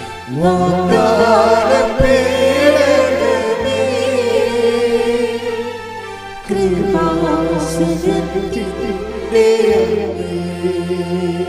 പരിശുദ്ധ പരമദിവ്യകാരുണ്യത്തിന് ആരാധനയും സ്തുതിയും പുകഴ്ചയും ഉണ്ടായിരിക്കട്ടെ. അപ്പോൾ പ്രിൻസി വർഗീസിൻ്റെ വിഷയം പറയാം. അപ്പോൾ പ്രിൻസി വർഗീസിൻ്റെ സെറ്റപ്പ് മനസ്സിലായില്ലേ? അതങ്ങനെ വളരെ ഒരു 0 മെറിറ്റിൽ നിൽക്കുന്ന ആളാണ്. 0 മെറിറ്റിൽ നിൽക്കുന്ന ആളാണ്. പക്ഷെ ഇവർ വർഷങ്ങളായിട്ട് ഒരു 10-19 വർഷമായിട്ട് ഇവർ ഇസ്രയേലിലാണ്. ആ സാക്ഷ്യം പഠിക്കേണ്ട സാക്ഷ്യമാണ്. നിങ്ങൾ കേട്ട് കാണുമായിരിക്കും അല്ലേ? കണ്ടു കാണും അല്ലേ? അതായത് കണ്ടില്ലെങ്കിൽ ഇന്ന് കാണണേ. അതായത് ഇവർ ഈ 19 വർഷമായിട്ട് ഇസ്രയേലിലാണ്. അപ്പോൾ എന്താ കുഴപ്പമെന്ന് വെച്ച് കഴിഞ്ഞാൽ ഇവരുടെ ആദ്യത്തെ കുഞ്ഞിനെ പ്രസവിച്ച് കഴിഞ്ഞപ്പോൾ പോയതാണ്. പിന്നെ അതിനുള്ളിൽ അവർ ഒരു 2-3 കൊല്ലം കഴിഞ്ഞപ്പോൾ ഒരു കുഞ്ഞിനെ കൂടി പ്രസവിച്ചു. അതിന് 3.5 വയസ്സ്, രണ്ടാമത്തെ കുഞ്ഞിന് 3.5 വയസ്സായപ്പോൾ ഇസ്രയേലിൻ്റെ നിയമം എന്താ? നമുക്ക് മറ്റ് യൂറോപ്യൻ രാജ്യങ്ങളിൽ താമസിക്കുന്ന പോലെ ഗൾഫ് രാജ്യത്തും ഇസ്രയേലിലും ഒന്നും ജീവിക്കാൻ പൗരത്വം കിട്ടത്തില്ല. എനിക്കത് വെക്കാൻ പറ്റുകയില്ല. അപ്പോൾ അവർ പറഞ്ഞ് 3.5 വയസ്സ്, കൊച്ചിന് 3.5 വയസ്സായപ്പോൾ ഞാൻ കൊച്ചിനെ കൊണ്ടായിക്കൊള്ളാൻ പറഞ്ഞു, വീട്ടിൽ ഇന്ത്യയെ കൊണ്ടാക്കാൻ പറഞ്ഞു. കാര്യം അവിടെ യഹൂദന് മാത്രമേ പൗരത്വം ഉള്ളൂ. അപ്പോൾ ഇവർക്ക് സങ്കടമായി ഭയങ്കര. കാര്യം ആദ്യത്തെ കുഞ്ഞിൻ്റെ കൂടെ നിന്നില്ല, അതിന് രണ്ടാമത്തെ കുഞ്ഞിൻ്റെ കൂടെ ഇപ്പം നിൽക്കുന്നില്ല. അതായത് 3.5 വയസ്സ് വരെ കുഞ്ഞ് നമ്മുടെ കൂടെ നിന്നിട്ട് കുഞ്ഞിനെ കൊണ്ട് വീട്ടിലാക്കുക എന്ന് വെച്ച് കഴിഞ്ഞാൽ നിങ്ങൾക്കറിയാമല്ലോ എന്ത് സങ്കടമായിരിക്കും. അപ്പം അമ്മയ്ക്ക് ഭയങ്കര വിഷമമായി. പക്ഷെ നടക്കത്തില്ല. അപ്പം അങ്ങനെ ഇവർക്കാണെങ്കിൽ അവിടെ നിന്ന് രക്ഷപ്പെടാനും പറ്റത്തില്ല. കാര്യം ഇവർ GNM ആണ്. പഴയ മലയാള സ്കൂളിൽ പഠിച്ച ആളാണ്. ജനറൽ നേഴ്സിംഗ് ഉള്ള, BSc നേഴ്സിംഗ് ഇല്ല. അപ്പം അതുകൊണ്ട് മറ്റ് രാജ്യങ്ങളിലേക്ക് പോയാൽ, ഇപ്പം ന്യൂസിലൻഡ് പോലൊരു രാജ്യങ്ങളിലേക്കൊക്കെ പോവുകയാണെങ്കിൽ ഭർത്താവിന് അതുപോലെ തന്നെ ഭാര്യയ്ക്കും കുഞ്ഞുങ്ങൾക്കൊക്കെ ആയിട്ട് ജീവിക്കാൻ പറ്റും. ന്യൂസിലൻഡിൽ 2 കൊല്ലം പോയി അവർ താമസിച്ചാൽ ആസ്ട്രേലിയയിലേക്ക് ഈസി ആയിട്ട് വിസ കിട്ടുകയും ചെയ്യും. പക്ഷേ ഇവർ GNM ആണ്. അതുകൊണ്ട് അവിടെ ഒരു ഹോം നേഴ്സിൻ്റെ വർക്കാണ് ചെയ്യണത്. ഈ ഹോം നേഴ്സിൻ്റെ വർക്കൊക്കെ ചെയ്ത് കഴിഞ്ഞാൽ ഒന്നും എല്ലായിടത്തും ഒന്ന് പിടിച്ചു കയറാൻ പാടായിരിക്കും. അപ്പോൾ ഇവർക്ക് ഭയങ്കര ഞാനീ പറഞ്ഞ എന്താ അതായത് ജീവിതത്തിൻ്റെ ഡീമെറിറ്റുകളെക്കുറിച്ച് പറയുകയാണ്. എന്താ ഉടമ്പടി വർക്ക് ചെയ്യണം എങ്ങനെ? Not by merit but by grace. അത് ഓർത്തേക്കണം. ഇവരുടെയൊക്കെ തടസ്സങ്ങൾ മനസ്സിലായില്ലേ? അവിടെ മെറിറ്റില്ല. എന്താണ് കാര്യം? ഒരു GNM ആണ്. രണ്ടാമത് എന്താ കാര്യം? ഇവിടെ വിസ പ്രോസസ്സ് ചെയ്യത്തില്ല ഒരിക്കലും. കാര്യം എന്താ? 40 വയസ്സുണ്ട്. 39 വയസ്സെന്ന് പറയുമ്പോൾ ഓൾറെഡി 40. ഇവർക്ക് എന്താ കാര്യം? ഒരു പല സ്റ്റുഡൻറ്റ് വിസയ്ക്ക് പോകാമെന്ന് വെച്ചു കഴിഞ്ഞാൽ 35 വയസ്സാണെങ്കിൽ ഓക്കെയാണ്. 35 കഴിഞ്ഞാൽ പിന്നെ സ്റ്റുഡൻറ്റ് വിസയും നടക്കത്തില്ല. അപ്പോൾ ഞാൻ എന്താ പറയണത്? മെറിറ്റുകൾ ഓരോന്നായി പോയിക്കൊണ്ടേയിരിക്കുകയാണ്. ഞാൻ എപ്പോഴും നിങ്ങൾ പറയാം not by merit but by grace എന്ന് പറയുമ്പോൾ ചില അണ്ണന്മാർക്ക് മനസ്സിലാകത്തില്ല. മനസ്സിലാക്കാതെ ഇനി മുന്നോട്ട് പോകാൻ പറ്റത്തില്ല. ഉടമ്പടി അതാണ്, അതിൻ്റെ ഫോർമുല അങ്ങനെയാണ് കിടക്കുന്നത്. അപ്പോൾ ഒരു ദിവസം ഈ പ്രിൻസിയെ ജിൻസി എന്ന് പറയുന്ന ഒരു കൂട്ടുകാരത്തെ വിളിച്ചു പറഞ്ഞ്, എടോ താനുണ്ടല്ലോ, തനിക്ക് തൻ്റെ കുഞ്ഞിനെയുമായിട്ട് മറ്റു രാജ്യങ്ങളിൽ പോയി ഭർത്താവുമായിട്ട് ജീവിക്കാൻ പറ്റുള്ളൂ. അപ്പോൾ പറഞ്ഞു, ജിൻസി ഞാനെന്ത് ചെയ്യാനാണ്? എൻ്റെ അവസ്ഥ ഇതല്ലേ, എനിക്ക് രക്ഷപ്പെടാൻ പറ്റത്തില്ല ഇവിടുന്ന്. കാര്യം എനിക്കിനി അത് അവിടുന്ന് പരീക്ഷ എഴുതാൻ എനിക്ക് ഇംഗ്ലീഷ് പിടികിട്ടണില്ല. അത് പുതിയ കാലത്തെ ഇപ്പോഴത്തെ കുഞ്ഞുങ്ങളുടെ അവസ്ഥ അറിയാമല്ല.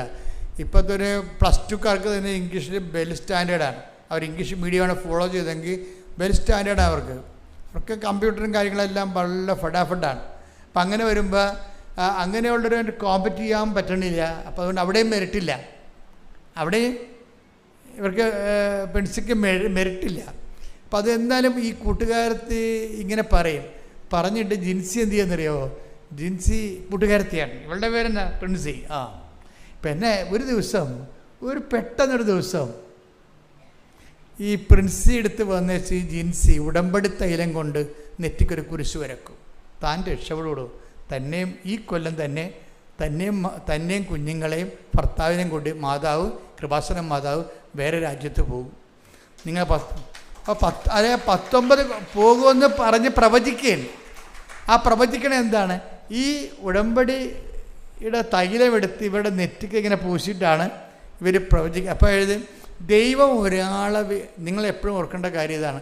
നിങ്ങൾ ഉടമ്പടി എടുക്കുമ്പോൾ ശ്രദ്ധിക്കേണ്ടത്, നിങ്ങളുടെ വയറ്, നിങ്ങളുടെ കുഞ്ഞ്, നിങ്ങളുടെ ഭർത്താവ്, നിങ്ങളുടെ ജോലി, നിങ്ങളുടെ വീട്, ഇതും പറഞ്ഞുകൊണ്ടിരുന്ന ഈ ജന്മത്തെ ഉടമ്പടി വർക്ക് ചെയ്യത്തില്ല. എനിക്ക് ഏർപ്പെടുന്ന ഈ അച്ഛനെ കാണാൻ വേണ്ടി നിൽക്കുന്ന ആൾക്കാരില്ലേ, എപ്പോഴും നിങ്ങൾ ശ്രദ്ധിക്കണം. അച്ഛനെ കാണാൻ വരുന്നത് പകുതി, അതായത് നിങ്ങൾ അച്ഛനെ കാണാൻ വരുമ്പോൾ ശ്രദ്ധിക്കേണ്ട കാര്യം ഉടമ്പടി എടുത്തവരായിരിക്കണം വരേണ്ടത്. പിന്നെ ഞാൻ കൊടുത്തിരിക്കുന്ന ആർക്കാത്തിന് രോഗികളില്ലേ, രോഗികളെ നമുക്കൊന്നും പറയാൻ പറ്റത്തില്ല. രോഗികൾക്ക് ചിലപ്പോൾ ഉടമ്പടി എടുക്കാൻ പറ്റത്തില്ലല്ല. കാര്യം ഗുരുതരമായ രോഗികളെ ഞാൻ എടുക്കത്തുള്ളൂ, ആൾക്കാരെ വരത്തുള്ളൂ. പക്ഷെ അവരോട് നമുക്ക് ഉടമ്പടി എടുക്കാൻ പറയാൻ പറ്റുമോ? അപ്പോൾ ചിലപ്പോൾ അവരുടെ വൈഫായിരിക്കും എടുത്തിരിക്കുന്നത്. പക്ഷെ പ്രോബ്ലം എന്ന് വെച്ച് കഴിഞ്ഞാൽ ഇവരുടെ രോഗി വൈഫാണ് എടുത്തിരിക്കണമെന്നുണ്ടെങ്കിലും ഇവരെ ചിലപ്പോൾ നമ്മൾ വർക്കൗട്ട് ചെയ്ത് വിജയിക്കത്തില്ല. കാര്യം എന്താ, വൈഫെന്ന് പറഞ്ഞാൽ ലോക കള്ളിയായിരിക്കും. അതാണ് പ്രശ്നം. അവർ ഉടമ്പടി ഉഴപ്പിക്കണം. അതെപ്പോഴും നമ്മൾ ശ്രദ്ധിക്കണം. അതായത് എനിക്കിപ്പോൾ ചില ആൾക്കാരോട് ഞാൻ മെസ്സേജ് പറയത്തില്ലേ, ചില ആൾക്കാർ മെസ്സേജ് പറയും, ചില ആൾക്കാർ ഡേറ്റ് പറയും. അതിൻ്റെ കാര്യം വെച്ച് കഴിഞ്ഞാൽ അവർ ഉടമ്പടി പക്ക ഉടമ്പടിക്കാരാണ്. അവർ ഉടമ്പടിയിലാണ് ജീവിക്കുന്നത്. മറ്റുള്ളവരെ നമ്മൾ അച്ഛനെ കാണാനുള്ള ചീട്ടായിട്ടാണ് ഉടമ്പടി ദുരുപയോഗിക്കുന്നത്. അവരവിടെ ഇടിച്ചതിൽ ചീട്ട് വാങ്ങിക്കണില്ലേ, അവർ ഉടമ്പടിയായിട്ട് അവർക്ക് ബന്ധമില്ല. ഉടമ്പടി എടുത്തിട്ട് പോലും അവർ ചെയ്തിട്ടില്ല. കാരണം ചില ആൾക്കാർ വരണമെന്ന് പറയണത്, ഇപ്പോൾ ഇന്നലെ ഞാൻ നോക്കുമ്പോൾ ഉടമ്പടി ചീട്ട് കിട്ടിയപ്പോൾ എനിക്ക് സംശയം തോന്നി. മാതാവിൻ്റെ അടുത്ത് വെച്ചപ്പോൾ എനിക്ക് സംശയം തോന്നി. ഞാൻ നേരെ ചെന്നു അവരുടെ ഉടമ്പടിയുടെ ചീട്ട് പരിശോധിച്ചു. ഉടനെ അവരുടെ പേപ്പർ പരിശോധിച്ചപ്പോൾ 2023 ഉടമ്പടിയാണ്. അന്ന് മുങ്ങിയിട്ട് ഇന്ന് പൊങ്ങുകയാണ് ആൾ. ഇത് പുതുക്കിയിട്ടില്ല, ഇന്ന് പുതുക്കിയിരിക്കുകയാണ്. എന്തിനാണ്? അച്ഛനെ കാണാൻ വേണ്ടി. ആർക്ക്? അനിയത്തിയുടെ കൊച്ചിന് എന്തോ കുഴപ്പമുണ്ടായി, വണ്ടി ഇടിക്കാനൊക്കെ ചെയ്തപ്പോൾ ഈ വീട്ടിൽ ഇരിക്കുന്ന ഉടമ്പടിയും പൊക്കിക്കൊണ്ട് വന്നിരിക്കുകയാണ്. അത് അപ്പം പുതുക്കിയിരിക്കുകയാണ്. ഇതൊന്നും ഉടമ്പടി വർക്ക് ചെയ്യുന്നതല്ല. ദൈവത്തിനെ പറ്റിച്ച് അനുഗ്രഹം അടിച്ചു മാറ്റാൻ വേണ്ടി നിങ്ങൾ ചെയ്യുമ്പോൾ നിങ്ങൾ അളക്കുന്ന കർത്താവ് എന്താ പറഞ്ഞത്? അതാണ് പ്രശ്നം. അതും പ്രശ്നം. അച്ഛൻ അങ്ങനെ പറഞ്ഞു, അച്ഛൻ ഇങ്ങനെ പറഞ്ഞിട്ട് കാര്യമില്ല. ഈശോ പറഞ്ഞ കാര്യമാണ് ഞാൻ പറയണത്. നിങ്ങൾ അളക്കുന്ന അളവുകോല് കൊണ്ട് തന്നെ നിങ്ങൾക്കും സിമ്പിളല്ലേ അത്. ബൈബിളിൻ്റെ ഇക്കോണമി അതാണ്. അപ്പം അതുകൊണ്ടാണ് ഞാൻ പറയുന്നത്, നിങ്ങൾ എപ്പോഴും ഉടമ്പടി ഒന്ന് പ്രാർത്ഥിച്ചേ. കർത്താവ് ദൈവമേ, ആത്മാർത്ഥതയോടെ ഉടമ്പടി ജീവിക്കുവാൻ എന്നെ സഹായിക്കണമേ. എനിക്ക് പ്രത്യേക അഭിഷേകം നൽകണമേ. ശ്രദ്ധിക്കട്ടെ. ഹല്ലേലൂയ, ഹല്ലേലൂയ, ഹല്ലേലൂയ, ഹല്ലേലൂയ.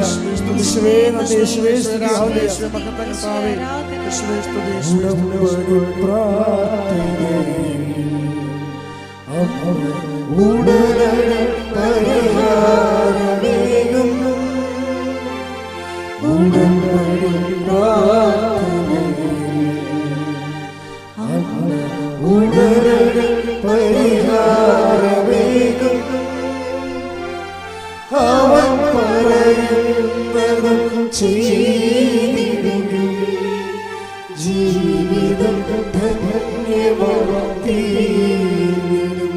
അപ്പോൾ ഈ പ്രിൻസിയുടെ നെറ്റിക്ക് കൊണ്ടുവന്ന് ജിൻസി ഉടമ്പടി തൈലത്തിൻ്റെ കുരിശ് വരച്ച് പറഞ്ഞ്, എടോ താനും മക്കളും ഭർത്താവുമായിട്ട് ഈ കൊല്ലം തന്നെ വേറെ രാജ്യത്തേക്ക് പോകാൻ മാതാവ് ഇടയാക്കുമെന്ന് പറയും. അപ്പോൾ ഈ പ്രിൻസി പറയും, എൻ്റെ ജിൻസി എനിക്കിതിലൊന്നും വലിയ വിശ്വാസമില്ല. എന്താ കാര്യം? അവർ അത് ശരിയാണ്, അവിടെ ജീവിതം അങ്ങനെയാണല്ല. ദൈവത്തിന് ഈ അടുത്ത 10 കൊല്ലത്തേക്ക് തിരിഞ്ഞു നോക്കാൻ പറ്റാത്ത ജീവിതമാണ് ജീവിച്ചു കൊണ്ടിരിക്കുന്നത്. ജീവിതത്തിൻ്റെ അവസ്ഥയാണ് അത്. അവർ പറഞ്ഞത് ശരിയാണ്. എൻ്റെ ജിൻസി എനിക്കിതൊന്നും വിശ്വസിക്കാൻ പറ്റണില്ല. കാര്യം വിശ്വസിക്കാൻ പറ്റത്തില്ല. അവർ വൃത്തികെട്ട ജീവിതം ജീവിച്ച് വിശ്വാസം അവിടെ പോയി. അതാ നമ്മുടെ ജീവിതം. വിശുദ്ധിയും വിശ്വാസവും ജീവിതവും തമ്മിൽ ഭയങ്കര വ്യത്യാസമുണ്ട്, ഭയങ്കര ബന്ധമുണ്ട്. അപ്പം നിങ്ങൾ വിശ്വാസം മതി, വിശുദ്ധി വേണ്ടെന്നല്ല പറയണത്. വിശ്വാസം എന്തിലാണ് വിശ്വസിക്കണത്? നമ്മൾ കർത്താവിൻ്റെ വചനത്തിലാണ് വിശ്വസിക്കുന്നത്. ആ വചനത്തിനുള്ള പ്രശ്നം എന്താണ്? ഞാൻ നിങ്ങളോട് പറഞ്ഞിട്ടുള്ള വചനം നിമിത്തം നിങ്ങൾ വിശുദ്ധിയുള്ളവരായിരിക്കുന്ന ആ വചനത്തിലാണ് നമ്മൾ വിശ്വസിക്കണത്. വിശ്വാസം എവിടുന്നാണ് വേണ്ടത്? കേൾവി എന്നല്ലേ. കേൾവി എന്ന് എവിടുന്നാണ് വേണ്ടത്? യേശുക്രിസ്തുവിൻ്റെ. നമ്മളൊരു 10:17 ശ്രദ്ധിക്കട്ടെ. ഹല്ലേലൂയ. റോമ 10:17. വിശ്വാസം കേൾവി. വേണ്ട, വിശ്വാസം എന്ന് പറഞ്ഞാൽ എന്താണ്? കേൾവി നിന്ന്. കേൾവി ക്രിസ്തുവിനെ പറ്റിയുള്ള പ്രസംഗത്തിൽ നിന്നുമാണ്. അതൊക്കെ കൃത്യമല്ല. വിശ്വാസം എവിടെ നിന്ന് വരുന്നു? വിശ്വാസം റോമ 10:17. വിശ്വാസം എവിടെ നിന്ന് വരുന്നു? വിശ്വാസം കേൾവി നിന്ന്. കേൾവി എന്തിനെക്കുറിച്ചാണ്? ക്രിസ്തുവിനെ കുറിച്ചുള്ള പ്രസംഗത്തിൽ നിന്ന്. അതാണ് ഈ കേട്ടുകൊണ്ടിരിക്കുന്നത്. നിങ്ങളെ ക്രിസ്തുവിനെക്കുറിച്ചുള്ള വചനങ്ങളിൽ നിന്നാണ്. അപ്പോൾ വിശ്വാസം തന്നെ എവിടെ നിന്നാണ്? വചനത്തിൽ നിന്നാണ് വരണത്. പറഞ്ഞ മനസ്സിലായില്ലേ? വിശ്വാസം എവിടെ നിന്ന് നമുക്ക് വരണത്? വചനത്തിൽ നിന്നാണ് വരണത്. വചനത്തിൻ്റെ പ്രശ്നം എന്താണ്? വചനത്തിന് 2-3 ഗുണങ്ങളാണുള്ളത്. ഒന്നെന്താണ്? വചനം രക്ഷയിലേക്ക് നയിക്കുന്ന ദൈവത്തിൻ്റെ ശക്തിയാണ്. റോമ 1:16 എടുത്ത് സുവിശേഷത്തെ പറ്റി ഏറ്റി പറഞ്ഞ സുവിശേഷത്തെ പറ്റി ഞാൻ ലജ്ജിക്കുന്നില്ല. എന്തെന്നാൽ വിശ്വസിക്കുന്ന ഏവർക്കും ആദ്യം യഹൂദർക്കും പിന്നീട് ഗ്രീക്കുകാർക്കും അത് രക്ഷയിലേക്ക് നയിക്കുന്ന ദൈവശക്തിയാണ്. അപ്പൊ സുവിശേഷം എന്ന് പറയണത്, വചനം എന്ന് പറയണത് എന്താണ്? അത് രക്ഷയിലേക്ക് നയിക്കുന്ന, രക്ഷ എന്ന് പറഞ്ഞാൽ എന്താണ്? ക്രിസ്തുവാണ്. ലൂക്ക 2:30 എടുത്ത്. ലൂക്ക 2:30-31 എന്തെന്നാൽ സകല ജനതകൾക്കും വേണ്ടി അവിടുന്ന് ഒരുക്കിയിരിക്കുന്ന രക്ഷ എന്റെ കണ്ണുകൾ കണ്ടു കഴിഞ്ഞു. ഇതൊക്കെ ബേസിക് വചനങ്ങളാണ്. എന്താണ്? ക്രിസ്തുവിനെ കയ്യിലെടുത്തപ്പോൾ ശമയോൻ പറഞ്ഞതാണ്. എന്താണ്? സകല ജനങ്ങൾക്ക് വേണ്ടി ഒരുക്കിയിരിക്കുകയാണ്. അല്ല ക്രിസ്ത്യാനികൾക്ക് വേണ്ടി മാത്രമല്ല. മനസ്സിലായില്ലേ? യഹൂദന് വേണ്ടിയും അക്രൈസ്തവർക്ക് വേണ്ടിയും ഹിന്ദുക്കൾക്ക് വേണ്ടിയും മുസ്ലിംസിന് വേണ്ടിയും പാർസികൾക്ക് വേണ്ടിയും എന്താണ്? എന്തെന്നാൽ സകല ജനങ്ങൾക്കും വേണ്ടി പറഞ്ഞേ. എന്തെന്നാൽ സകല ജനതകൾക്കും വേണ്ടി ഒരുക്കിയിരിക്കുന്ന രക്ഷ അതാരാണ്? ക്രിസ്തുവാ. അതാണ് ക്രിസ്തുവ. അപ്പോൾ വിശ്വാസം എന്ന് പറഞ്ഞാൽ എന്താണ്? വിശ്വാസം കേൾവിയിൽ നിന്നും. 10:17 റോമ. വിശ്വാസം കേൾവിയിൽ നിന്നും പറഞ്ഞേ. വിശ്വാസം കേൾവിയിൽ നിന്നും. കേൾവി യേശുക്രിസ്തുവിനെ കുറിച്ചുള്ള വചനങ്ങളിൽ നിന്നുമാണ്. അപ്പൊ വചനം എന്താണ്? വചനം റോമ 1:16 അനുസരിച്ചുകൊണ്ട് രക്ഷയിലേക്ക് നയിക്കുന്ന ദൈവത്തിൻ്റെ ശക്തിയാണ്. അപ്പം വചനം രക്ഷയിലേക്ക് നയിക്കുന്ന ദൈവത്തിൻ്റെ ശക്തിയാണ്. അപ്പം അതുകൊണ്ട് തന്നെ ഈ വചനത്തിലൂടെ നമുക്ക് എന്താ ലഭിക്കണത്? ദൈവത്തിൻ്റെ ശക്തി ലഭിക്കും. പിന്നെ എന്ത് കിട്ടും? വിശുദ്ധി കിട്ടും. അപ്പോൾ അതാണ് പ്രശ്നം. ഈ വചനം ആക്ടിവേറ്റ് ചെയ്യുമ്പോൾ നമുക്ക് ദൈവത്തിൻ്റെ ശക്തിയാണ് ലഭിക്കുന്നത്. ബലഹീനതയിലാണ് ദൈവത്തിൻ്റെ ശക്തി നമ്മൾ വായിച്ചില്ലേ? 2 Corinthians 12:9 വായിച്ചില്ലേ? ബലഹീനതയിലാണ് ദൈവത്തിൻ്റെ ശക്തി എന്ന് നമ്മൾ വായിച്ചു അല്ലേ? അപ്പോൾ ഈ ശക്തി നമുക്ക് കിട്ടുന്നത് എന്താണ്? ഈ ബലഹീനത, ദൈവത്തിൻ്റെ ശക്തി നമ്മളിലേക്ക് അപ്ലോഡ് ചെയ്യുന്ന പ്രോസസ്സിങ് പ്രക്രിയ എന്താണ്? അതെന്ത്? റോമ 1:16 എന്താണ്? സുവിശേഷം രക്ഷയിലേക്ക് നയിക്കുന്ന ദൈവത്തിൻ്റെ ശക്തിയാണ്. അപ്പോൾ ഈ വചനം എന്ത് ചെയ്യും? നമ്മൾ പാലിക്കുമ്പോഴേ, അതാണ് അവൻ പറയണ പോലെ ചെയ്യണത്. വചനം നമ്മൾ പാലിക്കുക. വചനം പാലിക്കുമ്പോൾ എന്ത് പറ്റും? വചനം പാലിക്കുമ്പോഴേ ഈ ക്രിസ്തുവാകുന്ന ശക്തി എന്താ സംഭവിക്കണത്? നമ്മുടെ ബലഹീനമായ സാഹചര്യങ്ങളിലേക്ക് ഫോക്കസ് ചെയ്യപ്പെടുകയും ദൈവത്തിൻ്റെ ഇടപെടൽ ഉണ്ടാകുകയും ചെയ്യും. അതുകൊണ്ട് എന്ത് ചെയ്യണം? വിശ്വാസം ലഭിക്കുന്നവന് ഈ ശക്തി പ്രവർത്തിക്കണത് എങ്ങനെയാണ്? ശക്തി പ്രവർത്തിക്കണമെങ്കിലുള്ള എൻ്റെ പ്രീ റിക്വസ്റ്റ് എന്താണ്? ഞാൻ നിങ്ങളോട് പറഞ്ഞിട്ടുള്ള വചനം നിമിത്തം നിങ്ങൾ ശുദ്ധിയുള്ളവരായിരിക്കുന്നു. 15:3 എടുത്ത് ശ്രുതിക്കട്ടെ. ഹല്ലേലൂയ, ശ്രുതിക്കട്ടെ. ഹല്ലേലൂയ,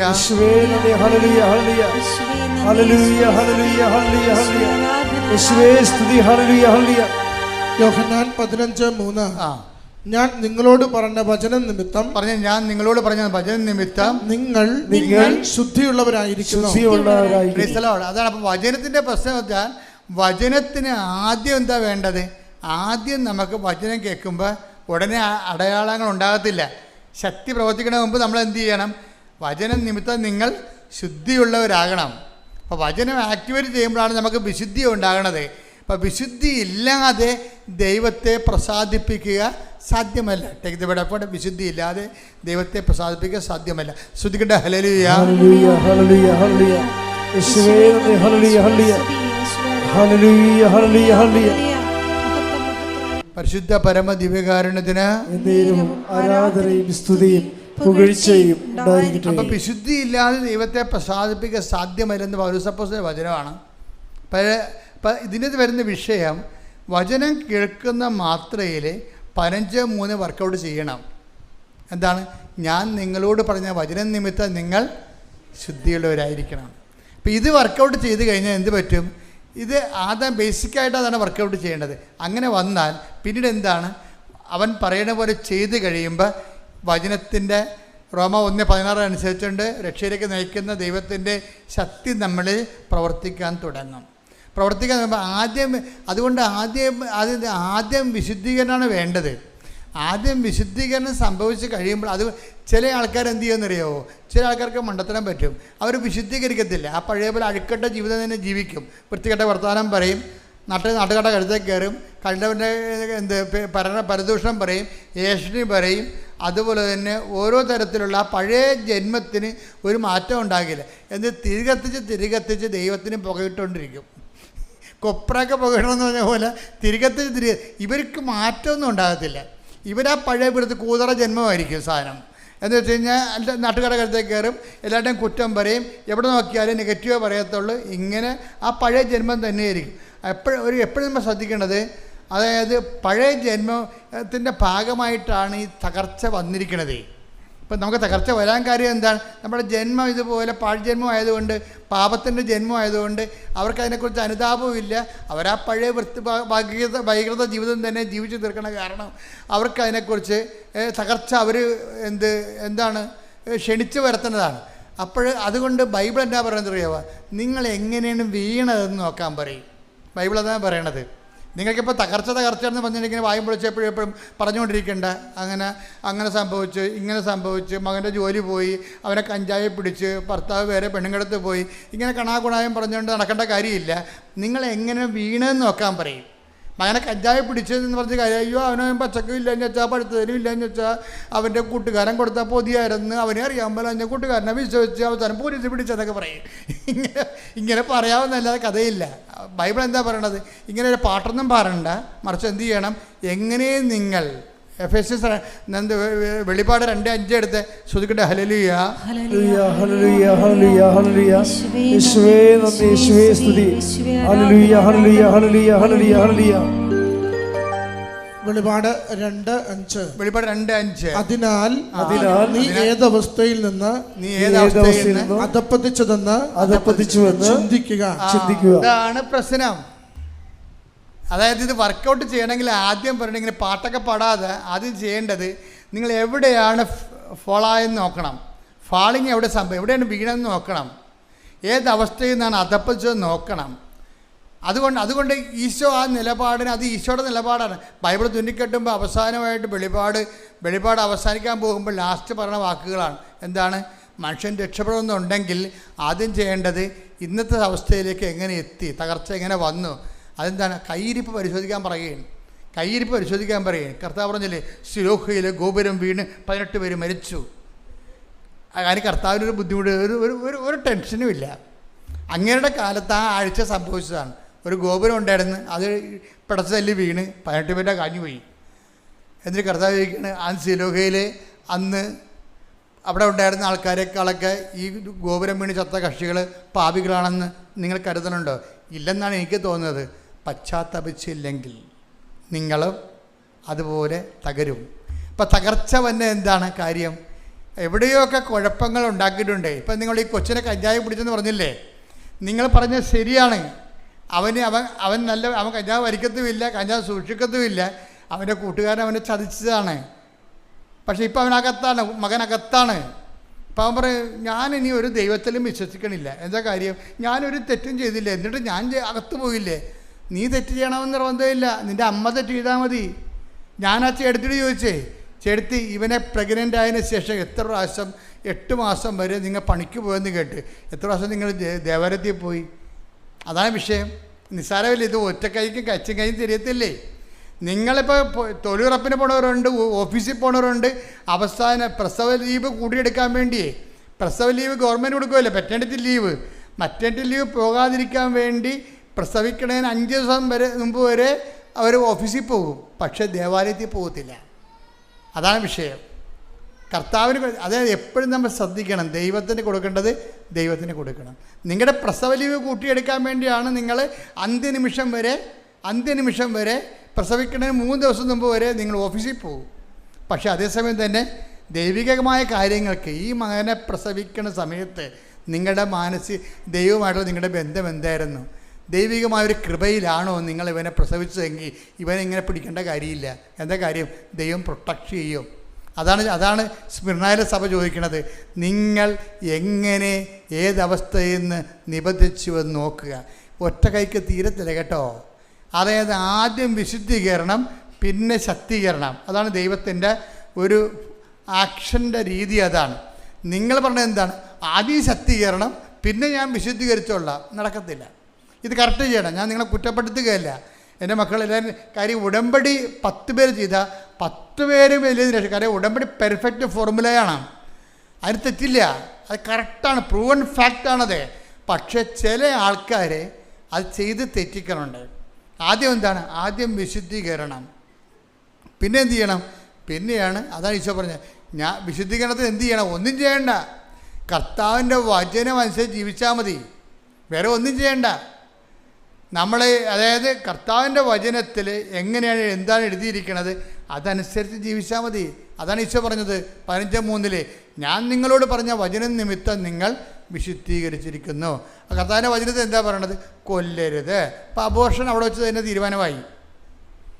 അബോർഷനെ കുറിച്ച് അവിടെ തീരുമാനമായി. നിങ്ങൾക്ക് അബോർഷിക്കാൻ അനുവാദമില്ല. നിങ്ങൾ എന്ത് ഉദ്ദേശിച്ചല്ല അബോർഷൻ ചെയ്തത്? അപ്പോൾ ആ രീതിയിൽ നിങ്ങൾ 2 അബോർഷൻ ചെയ്തിട്ട് 3ാമത്തെ കൊച്ചിനാണ് ഇപ്പോൾ കഞ്ചാവ് പിടിച്ചിരിക്കുന്നത്. 2 അബോർഷൻ ഗർഭപാത്രം കൊലക്കലമാക്കിയതിന് ശേഷമാണ് 3ാമത്തെ കൊച്ച് ജനിച്ച്. നിങ്ങളുടെ സൗകര്യത്തിൽ നിങ്ങളെ പ്രത്യേകിച്ച് 2ാമത്തെ കൊച്ചിനെ പെട്ടെന്ന് ജനിച്ച് പ്രഗ്നൻ്റ് ആയത് കാരണം പാൽ കൊടുക്കണമല്ല, ഷേപ്പ് പോകുമല്ല എന്നൊക്കെ പറഞ്ഞ് നിങ്ങളെക്കുറിച്ച് ചിന്തിച്ച കാരണം എന്നാ പറ്റിയെന്ന് വെച്ച് കഴിഞ്ഞാൽ നിങ്ങളുടെ സൗകര്യത്തിലേക്ക് മാറ്റിവെച്ചത് തെറ്റാണെന്നല്ല ഞാൻ പറയണത്. പക്ഷേ നിങ്ങളുടെ സൗന്ദര്യത്തിൻ്റെ വിഷയത്തിലോ സൗകര്യത്തിൻ്റെ വിഷയത്തിലോ ആണ് ദൈവികമായ പദ്ധതി മാറ്റിവെച്ചതെങ്കിൽ സ്വാഭാവികമായിട്ടും ആ ദൈവികമായ പദ്ധതിയല്ല. ദൈവഭയമില്ലെന്ന് എൻ്റെ അർത്ഥം. ദൈവഭയമില്ല. അത് എനിക്കിഷ്ടമുള്ളപ്പോൾ ഞാൻ ചെയ്യും. അതിപ്പോൾ ദൈവത്തെ അറിയാത്ത ആൾക്കാർ അങ്ങനെയല്ലേ ചെയ്യണത്. അതുപോലെ ദൈവത്തെ അറിഞ്ഞ ആൾക്കാരും ചെയ്ത് കഴിഞ്ഞാൽ എന്തെങ്ങനെ ചെയ്യണത്? അത് എപ്പോഴും എന്തുകൊണ്ടാണ് കൽപ്പനകൾ വരണത്? ഒരു കൽപ്പന എന്തുകൊണ്ടാണ് വരണത്? അപ്പോൾ ഇപ്പോൾ നമ്മൾ ഗൂഗിൾ, ഇപ്പോൾ ഞാനിപ്പോൾ കഴിഞ്ഞ ദിവസം തൃശ്ശൂർ പോയപ്പോൾ തന്നെ എനിക്ക് മുമ്പേ പോയ അണ്ണന്മാർ വേറെ വഴി എടുത്തു പോയി. ഞാനുണ്ട് ചെന്ന് ബ്ലോക്കിൽ പെട്ട്. കാരണം ഞാൻ ഉറക്കമായിരുന്നു. വണ്ടിയിൽ ഡ്രൈവറെ അടിച്ച് വിട്ടു പോയി, ചെന്ന് ബ്ലോക്കിൽ പെട്ട്. ബ്ലോക്കിൽ എത്ര മണിക്കൂർ, 2 മണിക്കൂർ ബ്ലോക്കിൽ കിടന്നു. ഒപ്പം കൊച്ചിയിൽ നിന്ന് യാത്ര ചെയ്ത ആൾക്കാർ ഞങ്ങളെക്കാൾ 1.5 മണിക്കൂർ നേരത്തെ അവിടെ എത്തി. ഞാൻ ചോദിച്ചത് നിങ്ങളെങ്ങനെ എത്തി? ഞങ്ങൾ ഗൂഗിൾ അടിച്ചു നോക്കിയപ്പോൾ അവിടെ ബ്ലോക്ക് ഉണ്ടെന്ന് മനസ്സിലായെന്ന്. ഞങ്ങൾ ഗൂഗിൾ അടിച്ച് നോക്കിയപ്പോൾ ഗൂഗിൾ മുഴുവനും ചുവപ്പ് പോരാ, എത്ര 18 കിലോമീറ്റർ ബ്ലോക്ക് എന്ന് ഗൂഗിൾ കാണിച്ച്. ഇപ്പം ഞങ്ങൾ അന്നത്തെ വേറെ വഴി, അതായത് ഗൂഗിൾ ഞങ്ങൾക്ക് വേറെ വഴി പറഞ്ഞു തന്നു. ഇത് തന്നെയാണ് ദൈവകൽപ്പന എന്ന് പറയണത്. ദൈവകൽപ്പന, ഞാൻ കൽപ്പന അറിയാൻ പാടില്ലായിരുന്നു. ഞങ്ങൾ ഗൂഗിൾ നോക്കിയില്ല, ഞങ്ങൾ ബ്ലോക്കിൽ പെട്ട്. ഗൂഗിൾ നോക്കിയ ആൾക്കാർ വേറെ വഴിക്ക് തിരിച്ചു പോയി. അപ്പോൾ കൽപ്പന എന്ന് പറയുന്നത് നമ്മളെ സഹായിക്കാൻ വേണ്ടി വെച്ചിരിക്കുന്നതാണ്, അല്ല നമുക്കിവിടെ പണി തരാൻ പറ്റിയിരിക്കുന്നതല്ല. അപ്പം അതുകൊണ്ട് നമ്മളെ സംബന്ധിച്ചോളം ലൈഫ് കുറച്ചുകൂടി ദൈവത്തിന് ഏത് സമയത്ത് നിങ്ങളുടെ ജീവിതത്തിൽ ഇടപെടാൻ പറ്റുന്ന രീതിയിൽ ആണ്. ഭയങ്കര ദൈവസ്നേഹം. നമ്മൾ ഈ കൽപ്പനകളെക്കുറിച്ച് കറക്റ്റായിട്ട് ചോദിച്ചാൽ എന്തൊരു അത് കൽപ്പന കേൾക്കുന്നതും ദൈവത്തിൻ്റെ വചനം കേൾക്കുന്നതും ദൈവത്തിൻ്റെ വചനം പാലിക്കണതുണ്ടല്ലോ മക്കളെ, ഭയങ്കര നിസ്സാരമാണ്. ദൈവത്തിൻ്റെ വചനം പാലിക്കാതെ, ഒന്നാമത്തേൽ ഹാർഡായിട്ടുള്ള വചനങ്ങൾ പാലിക്കാൻ വേണ്ടി നമുക്ക് അങ്ങനെയുള്ള സാഹചര്യം പോലും ദൈവം ഉണ്ടാക്കത്തില്ല. അത് ഉണ്ടാക്കാതിരിക്കാൻ വേണ്ടിയാണ് ഞങ്ങളെ പ്രലോഭനത്തിൽ ഉൾപ്പെടുത്തരുത് എന്ന് പ്രാർത്ഥനയിൽ കണ്ടൻറ്റ് വൈസ് വെച്ചിരിക്കണത്. കർത്താവ് ഒരു കണ്ടൻറ്റ് വെച്ചിട്ടില്ല. എന്താണ്? ഞങ്ങളെ അത് ചില ആൾക്കാർ ഞങ്ങളെ പ്രലോഭനത്തിൽ ഉൾപ്പെടുത്തരുത് ഇങ്ങനെയല്ലേ, ഇങ്ങനെ ചെല്ലിയെങ്ങനെ ശരിയാണ്. ഞങ്ങളെ പ്രലോഭനത്തിൽ ഉൾപ്പെടുത്തരുത് എന്ന് പറഞ്ഞാൽ അത് നമ്മൾ മീൻ ചെയ്യണം. കർത്താവെ, നിൻ്റെ നിന്ന് അകന്നു പോകുന്ന ഒരു കച്ചവടത്തിനും എൻ്റെ തല കൊണ്ട് വെച്ച് കൊടുത്തേക്കരുത്. ഐ കാൻ ബെയർ ഇറ്റ് എന്ന് പറയണം. അങ്ങനെ സത്യസന്ധമായിട്ട് ദൈവത്തോട് പറഞ്ഞാൽ ഇങ്ങനെയുള്ള അലവാത്തരങ്ങളിൽ നമ്മളെ ദൈവം രക്ഷിക്കും. അപ്പോൾ ആ ചേടത്തി എന്ന് പറഞ്ഞത് 12 കൊല്ലം, അപ്പോൾ ഈ 10-20 കൊല്ലമല്ലേ കല്യാണം കഴിക്കാതെ കുദാസ് ചെയ്യാതെ ജീവിച്ചതെന്ന് പറയണത്. അപ്പം അതുകൊണ്ടാണ് അവർ പറയണത് കുദാസ് ചെയ്യാതെ ഇങ്ങനെ കുഞ്ഞുങ്ങളായിട്ട് ജീവിക്കുകയല്ലേ. അതാണ് പറയണത്. എനിക്ക് വിശ്വാസമൊന്നുമില്ല. വിശ്വാസം പോയി അവരുടെ വിശുദ്ധി പോണ സ്ഥലത്ത് വെച്ച് വിശ്വാസം പോകും. എൻ്റെ ഡൗട്ട് എന്താണ്? നിങ്ങൾക്ക് വിശ്വാസം ഉണ്ടെന്ന് പറഞ്ഞത് വിശ്വാസം ഇങ്ങനെ ഉണ്ടാക്കിയെടുക്കണമല്ലത്, ദൈവത്തിൻ്റെ ദാനമാണത്. പരിശുദ്ധാത്മാവിൻ്റെ ദാനമല്ല വിശ്വാസം. അല്ല നമ്മുടെ ലോകത്തിലുണ്ടാകുന്ന ജ്ഞാനങ്ങളെ പോലെ അമേരിക്ക അവിടെ ഉണ്ടെന്ന് വിശ്വസിക്കണതാണ്, അതൊന്നുമല്ല. വിശ്വാസം ദൈവത്തിലുള്ള എല്ലാ കാര്യങ്ങളും, ദൈവികമായ നടപടിക്രമങ്ങൾ, ജീവിതത്തിൽ സംഭവിക്കുന്ന ഓരോ വിഷയങ്ങൾക്കും ദൈവത്തിൻ്റെ പാദസ്വനങ്ങളുണ്ടെന്ന് മനസ്സിലാക്കുന്നതിനുള്ള പരിശുദ്ധാത്മാവ് നോക്കുന്ന വിവേചന ശക്തിയാണ് വിശ്വാസം. അപ്പോൾ ആ വിശ്വാസം എന്ന് പറഞ്ഞാൽ ദൈവദാനം തന്നെയാണ്. വിശുദ്ധി പോയാൽ വിശ്വാസം കുറയും. പക്ഷേ അപ്പോൾ എന്താ വേറെ ഒരു ഗുണം ചെയ്ത്, അപ്പോഴേ ഇവിടെ എന്താ സംഭവിച്ചിരിക്കണത്, ഇവർക്ക് വിശ്വാസമില്ലെങ്കിലും നമ്മൾക്ക് ഈ പ്രിൻസിക്കാണ് വിശ്വാസം ഇല്ലെന്ന് പറയണത്. പക്ഷേ ആർക്കാണ് വിശ്വാസം ഉള്ളത്? ജിൻസിക്ക് വിശ്വാസമുണ്ട്. അവൾ പറയണേ എൻ്റെ വിശ്വാസത്തിലാണ് ഇത് വർക്കൗട്ട് ചെയ്തിരിക്കണമെന്ന് പറയും. നിങ്ങൾ ഈ വർഷം കയറിപ്പോകുമെന്ന് പറയും. അത് അവരുടെ വിശ്വാസത്തിലല്ല. ആരാണ്? ചെയ്ത് കൊടുത്തവൻ്റെ, അവിടെ നെറ്റിക്ക് കുരിശിട്ടവൻ്റെ കിട്ടവളുടെ വിശ്വാസത്തിൻ്റെ അടിസ്ഥാനത്തിലാണ് ഗ്യാരണ്ടി ചെയ്യണത്. അന്ന് രാത്രി ഒരു സംഭവം നടക്കും. അന്ന് രാത്രി ഈ പ്രിൻസിയുടെ നെറ്റിയിൽ കുരിശിട്ട ദിവസം രാത്രി ഒരു സംഭവം നടക്കും. ഒരു ചേടത്തി വരും ബെഡ്റൂമിലേക്ക് രാത്രി, ദർശനത്തിലാണ്. അവർ ജുമ്മ വന്ന് കയറി ഇറങ്ങിപ്പോകും. കുറച്ച് കഴിയുമ്പോൾ അവിടെ മരിച്ചുപോയ അവിടെ അമ്മായിയപ്പൻ ഇവളുമായിട്ട് കൊണ്ട വൈരാഗ്യമായിരുന്നു. അവളുടെ ആ വൈരാഗ്യം ഇപ്പോഴും ഇവളുടെ മനസ്സിലുണ്ട്. പക്ഷെ ആ മനുഷ്യൻ സ്വപ്നത്തിൽ വരും. ഞാൻ പറയും, പ്രിൻസി എല്ലാം ശരിയാകും. അപ്പോഴും മനസ്സിലായി. ഇതുടനെ ജിൻസിനെ വിളിച്ച് ഇവൾക്കാണെങ്കിൽ വല്ലാത്ത രീതിയിൽ ഷിവർ ചെയ്യാൻ തുടങ്ങി. ഈ കാഴ്ചയോടുകൂടി ഭയങ്കര ഭീതിപ്പെടും. അതായത് സന്തോഷകരമായ സുഗതമായ എന്നാൽ ദൈവ സാന്നിധ്യത്തിൻ്റെ ഭീതിതമായ ഒരു കാഴ്ചയാണ്. ഒരു സ്ത്രീ വന്ന് ഇറങ്ങിപ്പോകുന്നു. അത് പോയി സെക്കൻഡുകൾക്കുള്ളിൽ മരിച്ചുപോയ അമ്മായിയപ്പൻ സ്വപ്നത്തിൽ വന്നിട്ട് പറയും, പ്രിൻസി എല്ലാം ശരിയാകും. ഇത് പറയണ കൂടി ഇവർക്ക് വല്ലാത്തൊരു കോൺഫിഡൻസ് വരും. ഇവർ തിരിച്ച് വിളിക്കും. രാവിലെ എഴുന്നേറ്റ് ജിൻസിയെ വിളിക്കും. ജിൻസി, ഇന്നലെ രാത്രി ഇങ്ങനെ ഒരു സംഭവം ഉണ്ടായി. അപ്പോൾ പറഞ്ഞു, ഒന്നും നോക്കണ്ട, അത് മാതാവാണെന്ന് പറയും. ഒന്നും നോക്കണ്ട, അത് മാതാവാണെന്ന് പറയും. ഇനിയിപ്പോൾ കുഴപ്പമില്ല, പെട്ടെന്ന് ആപ്ലിക്കേഷൻ പുട്ടപ്പ് ചെയ്യാൻ പറയും. ന്യൂസിലൻഡിലേക്ക് ആപ്ലിക്കേഷൻ പുട്ടപ്പ് ചെയ്യാൻ പറയും. അപ്പോഴുടനെ ഇവർക്ക് പേടി, പരീക്ഷ ജയിക്കുകയോ ഇല്ലയെന്ന്. പരീക്ഷയ്ക്ക് അമ്മ ജയിപ്പിച്ചിരിക്കും. എന്താണ്? സഞ്ചാരി മാതാവാണ്. നിൻ്റെ 39 വയസ്സ് 40 വയസ്സൊന്നുമല്ല. അമ്മ ഫയലെടുത്ത് പച്ചമണിക്ക് ഒപ്പിട്ട് കഴിഞ്ഞാൽ അവൻ പറയണ പോലെ ചെയ്താൽ കണ്ട് നമ്മൾ മുന്നോട്ട് പോകും. എല്ലാ സ്ഥലങ്ങളിലും പച്ചടിച്ച് പോകും. എന്താ കാര്യം? ആൾ ഓൺലൈനിൽ നിൽക്കുകയല്ലേ. അവൾ പരീക്ഷ എഴുതി. ഒരിക്കലും ചിന്തിക്കാത്ത രീതിയിൽ അവൾ പരീക്ഷ ജയിച്ച്. അപ്പോൾ ഉടനെ ഇത് കണ്ട് എല്ലാ സാധനവും എടുത്ത് പേപ്പറെല്ലാം റെഡിയാക്കി ഏജൻസിക്ക് കൊടുത്തപ്പോൾ ഏജൻസി പറഞ്ഞ്, ഇത് ANM അല്ലേ, ഇത് നിങ്ങളിവിടെ ഹോം നേഴ്സല്ലേ, നിങ്ങൾ സർവീസ് നേഴ്സിൻ്റെ സർട്ടിഫിക്കറ്റ്, നിങ്ങൾ സർവീസ് നേഴ്സായിരുന്നതിൻ്റെ സർട്ടിഫിക്കറ്റ് വേണമെന്ന് പറയും. എക്സ്പീരിയൻസ് സർട്ടിഫിക്കറ്റ് വേണമെന്ന്. അപ്പോൾ എക്സ്പീരിയൻസ് സർട്ടിഫിക്കറ്റ് ഇപ്പോൾ ഓരോരുത്തരാണ് കള്ള സർട്ടിഫിക്കറ്റ് ഉണ്ടാക്കി കൊടുക്കുന്നുണ്ടല്ലോ. അപ്പോൾ അത് എല്ലാ യൂറോപ്യൻ രാജ്യങ്ങൾക്ക് അറിയാം കള്ള സർട്ടിഫിക്കറ്റാണ്. ഇപ്പോൾ കുമ്പനാട് യൂണിവേഴ്സിറ്റി എന്നൊക്കെ പറഞ്ഞുകൊണ്ട് ആൾക്കാർ ഏത് യൂണിവേഴ്സിറ്റി അങ്ങനെയൊന്നും ഉണ്ടാകത്തില്ലേ, ആരാണ്ട് എഴുതി കൊടുക്കണതാണ്. അപ്പോൾ അങ്ങനെയൊക്കെ സർട്ടിഫിക്കറ്റ് കൊടുക്കണം. കാരണം ഇപ്പോൾ സായിപ്പിനും ഇസ്തായിക്കാർക്കും അറിയാം ഈ എക്സ്പീരിയൻസ് സർട്ടിഫിക്കറ്റ് എല്ലാം കള്ള സർട്ടിഫിക്കറ്റ് ആണെന്ന് പറയും. പിന്നെ നിങ്ങൾക്ക് പണി തരാതിരിക്കാൻ വേണ്ടി അവർക്ക് അവിടെ കോവിഡ് കഴിഞ്ഞപ്പോൾ കുറേ ആൾക്കാർ മരിച്ചു പോയത് കാരണം നിങ്ങളെ കളയാൻ പറ്റാത്തത് കൊണ്ട് അവരങ്ങ് വെച്ചുകൊണ്ടിരിക്കുന്നതാണ്. എപ്പോഴായാലും നമുക്ക് പണി കിട്ടും. അപ്പോൾ എപ്പോഴും നമ്മൾ ശ്രദ്ധിക്കണം. അതായത് അതുകൊണ്ട് തന്നെ ഇപ്പോൾ അവരെന്നാ ചോദിച്ചിരിക്കണമെന്ന് അറിയാം, ഇവരോട് പ്രിൻസിയോട് ചോദിച്ചിരിക്കണത്, അവർ പറഞ്ഞു നിങ്ങൾ ബാങ്കിൽ നിന്ന് സാലറി മാറിയ ബാങ്കുകാരുടെ സ്റ്റേറ്റ്മെൻറ്റ് തരാൻ പറയും. അപ്പോഴേ അതിലെ പ്രശ്നം സർവീസ് ബാങ്കിൽ നിന്ന് സാലറി മാറി എടുത്തിട്ടുള്ള ബാങ്കുകാരുടെ സർട്ടിഫിക്കറ്റ് തരാൻ പറയും. ഉടനെ ഇവർ ബോംബെയിൽ ഹോസ്പിറ്റലിൽ ജോലി ചെയ്തിട്ടുണ്ട്. ഇവർ സാലറി മാറിയ ബാങ്കിലേക്ക് വിളിക്കും. ബാങ്കിലേക്ക് വിളിക്കുമ്പോൾ അങ്ങനെ എന്തോ ഹിന്ദിയൊക്കെ പറഞ്ഞ് സംഭവം എസ് എന്നൊക്കെ പറഞ്ഞ് അത് പുതിയ മാനേജറാണെന്ന് അയാൾ ക്ലോസ് ചെയ്തു. പിന്നെ ഇവർക്ക് ഇപ്പോൾ സാലറി കൊടുത്തില്ല, അയാൾക്ക് എന്താ അതൊന്നും ചെയ്ത് കൊടുക്കത്തില്ല ആരും. അപ്പോഴുടനെ ഇത് പിന്നെ തടസ്സമല്ല വന്നത്. അപ്പോൾ ഉടനെ ഇവൾ വീണ്ടും ഉടമ്പടി സ്ട്രോങ് ആക്കി വെച്ചും ജിൻസിനെ വിളിക്കുമ്പോൾ പറഞ്ഞ് നീ കുഴപ്പമില്ല, നിനക്ക് പരിചയമുള്ള ബാങ്കുകാരെ വിളിക്കാൻ പറയും. അപ്പോൾ പരിചയമുള്ള ബാങ്കുകാർ ഇവളുടെ അക്കൗണ്ട് ബാങ്കുകാരനെ വിളിച്ചും പറയും, സാറേ എനിക്കിങ്ങനെ പ്രശ്നമുണ്ട്, എന്നെ സഹായിക്കണം. സാർ ആ ബാങ്കിലോട്ട് വിളിക്കാൻ പറയാം, ബോംബെയിലാണ്.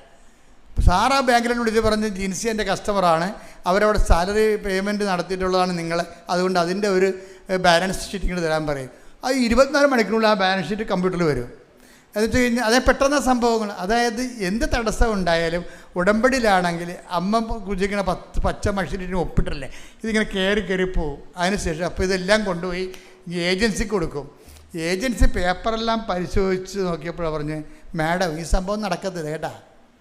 എന്താ കാര്യം? നിങ്ങൾക്ക് 39 വയസ്സുണ്ട്, ഈ 39 വയസ്സുള്ള ആൾക്കാരെ നമ്മൾ വിസയ്ക്ക് ന്യൂസിലൻഡിലോട്ട് വെച്ച് കൊടുത്തു കഴിഞ്ഞാൽ ഉള്ള കുഴപ്പമെന്ന് പറയണത് ഇത് പക്ക റിജക്റ്റ്, അപ്പോൾ തന്നെ ഓട്ടോമാറ്റിക് റിജക്റ്റഡ് ആവും. റിജക്റ്റായത് കൊണ്ട് പ്രശ്നമില്ല, ഞങ്ങളുടെ ഏജൻസിയുടെ സക്സസ് റേറ്റിംഗ് പോകും. ഗൂഗിൾ അടിച്ച് നോക്കിയിട്ട് ആൾക്കാർ ഏജൻസിനെ സെർച്ച് ചെയ്യത്തില്ലേ, ഇപ്പോൾ റേറ്റിംഗ് നോക്കുമ്പോൾ റിജക്ഷൻ റേറ്റാണ് ഇവർക്ക് കൂടുതലെന്നുണ്ടെങ്കിൽ നിങ്ങളെ കൊണ്ടുവന്ന് ഇവിടെ ഇതിൻ്റെ അകത്ത് നിങ്ങളുടെ റിജക്റ്റ് ആയി കഴിഞ്ഞാൽ ഞങ്ങളുടെ സക്സസ് റേറ്റ് പോകും, അതുകൊണ്ട് ഞങ്ങളത് ചെയ്യത്തില്ല എന്ന് പറയും. അത് ഭയങ്കര സങ്കടമായി. ഇപ്പോൾ ഇവിടെ ഇവളെന്ന് വെച്ച് അപ്പോൾ അതിനുള്ളിൽ ഇവൾ പറഞ്ഞ് ഒരു വാക്കുകൾ പറയും ഏജൻസിയോട്, ഇത് നിങ്ങൾ വിടണം, ഇല്ലെങ്കിൽ എന്നെ കത്തി കുത്തണ പോലെയാണ് കാര്യം.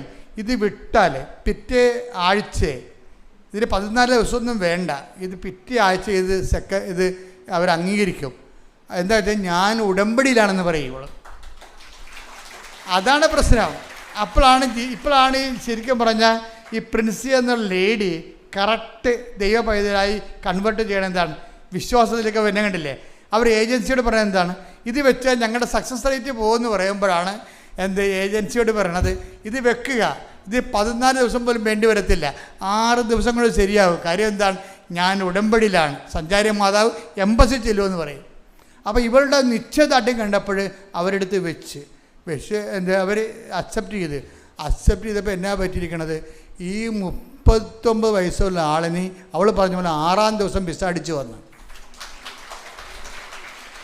അവൻ്റെ അകത്ത് വരുന്ന വിഷയം എന്ന് വെച്ച് കഴിഞ്ഞാൽ നമ്മളെ ഞെട്ടിപ്പിക്കുന്നത് എന്താണെന്ന് അറിയാമോ, ഇവളുടെ കൂടെ ഇൻ്റർവ്യൂവിന് പോയ ആൾക്കാരുണ്ട്, ഇവളുടെ കൂടെ ടെസ്റ്റ് എഴുതാൻ പോയ ആൾക്കാരുണ്ട്, അവരെല്ലാം നല്ല ഇംഗ്ലീഷ് മീഡിയമാണ്, അവരെല്ലാം ഫ്രഷ് ഹാൻഡ്സാണ്. അതേസമയം തന്നെ അവർക്ക് ആർക്കും വിസ ഇല്ല, ഇവൾക്ക് മാത്രമേ വിസയുള്ളൂ. ഈ സാക്ഷ്യം പ്രിൻസി ഇവിടെ പറയുമ്പോൾ എൻ്റെ മനസ്സിൽ വന്നത് എന്താണെന്ന് അറിയാമോ, സിംഹക്കുട്ടികളെ പരിശുദ്ധ പരമദിവ്യകാരുണ്യത്തിന് ആരാധനയും സ്തുതിയും പുകഴ്ചയും ഉണ്ടായിരിക്കട്ടെ. സങ്കീർത്തനം 34:10 സിംഹക്കുട്ടികൾ പറഞ്ഞേ, സിംഹക്കുട്ടികൾ ഇരകിട്ടാതെ വിശന്ന് വലഞ്ഞേക്കാം. കർത്താവിനെ അന്വേഷിക്കുന്നവർക്ക്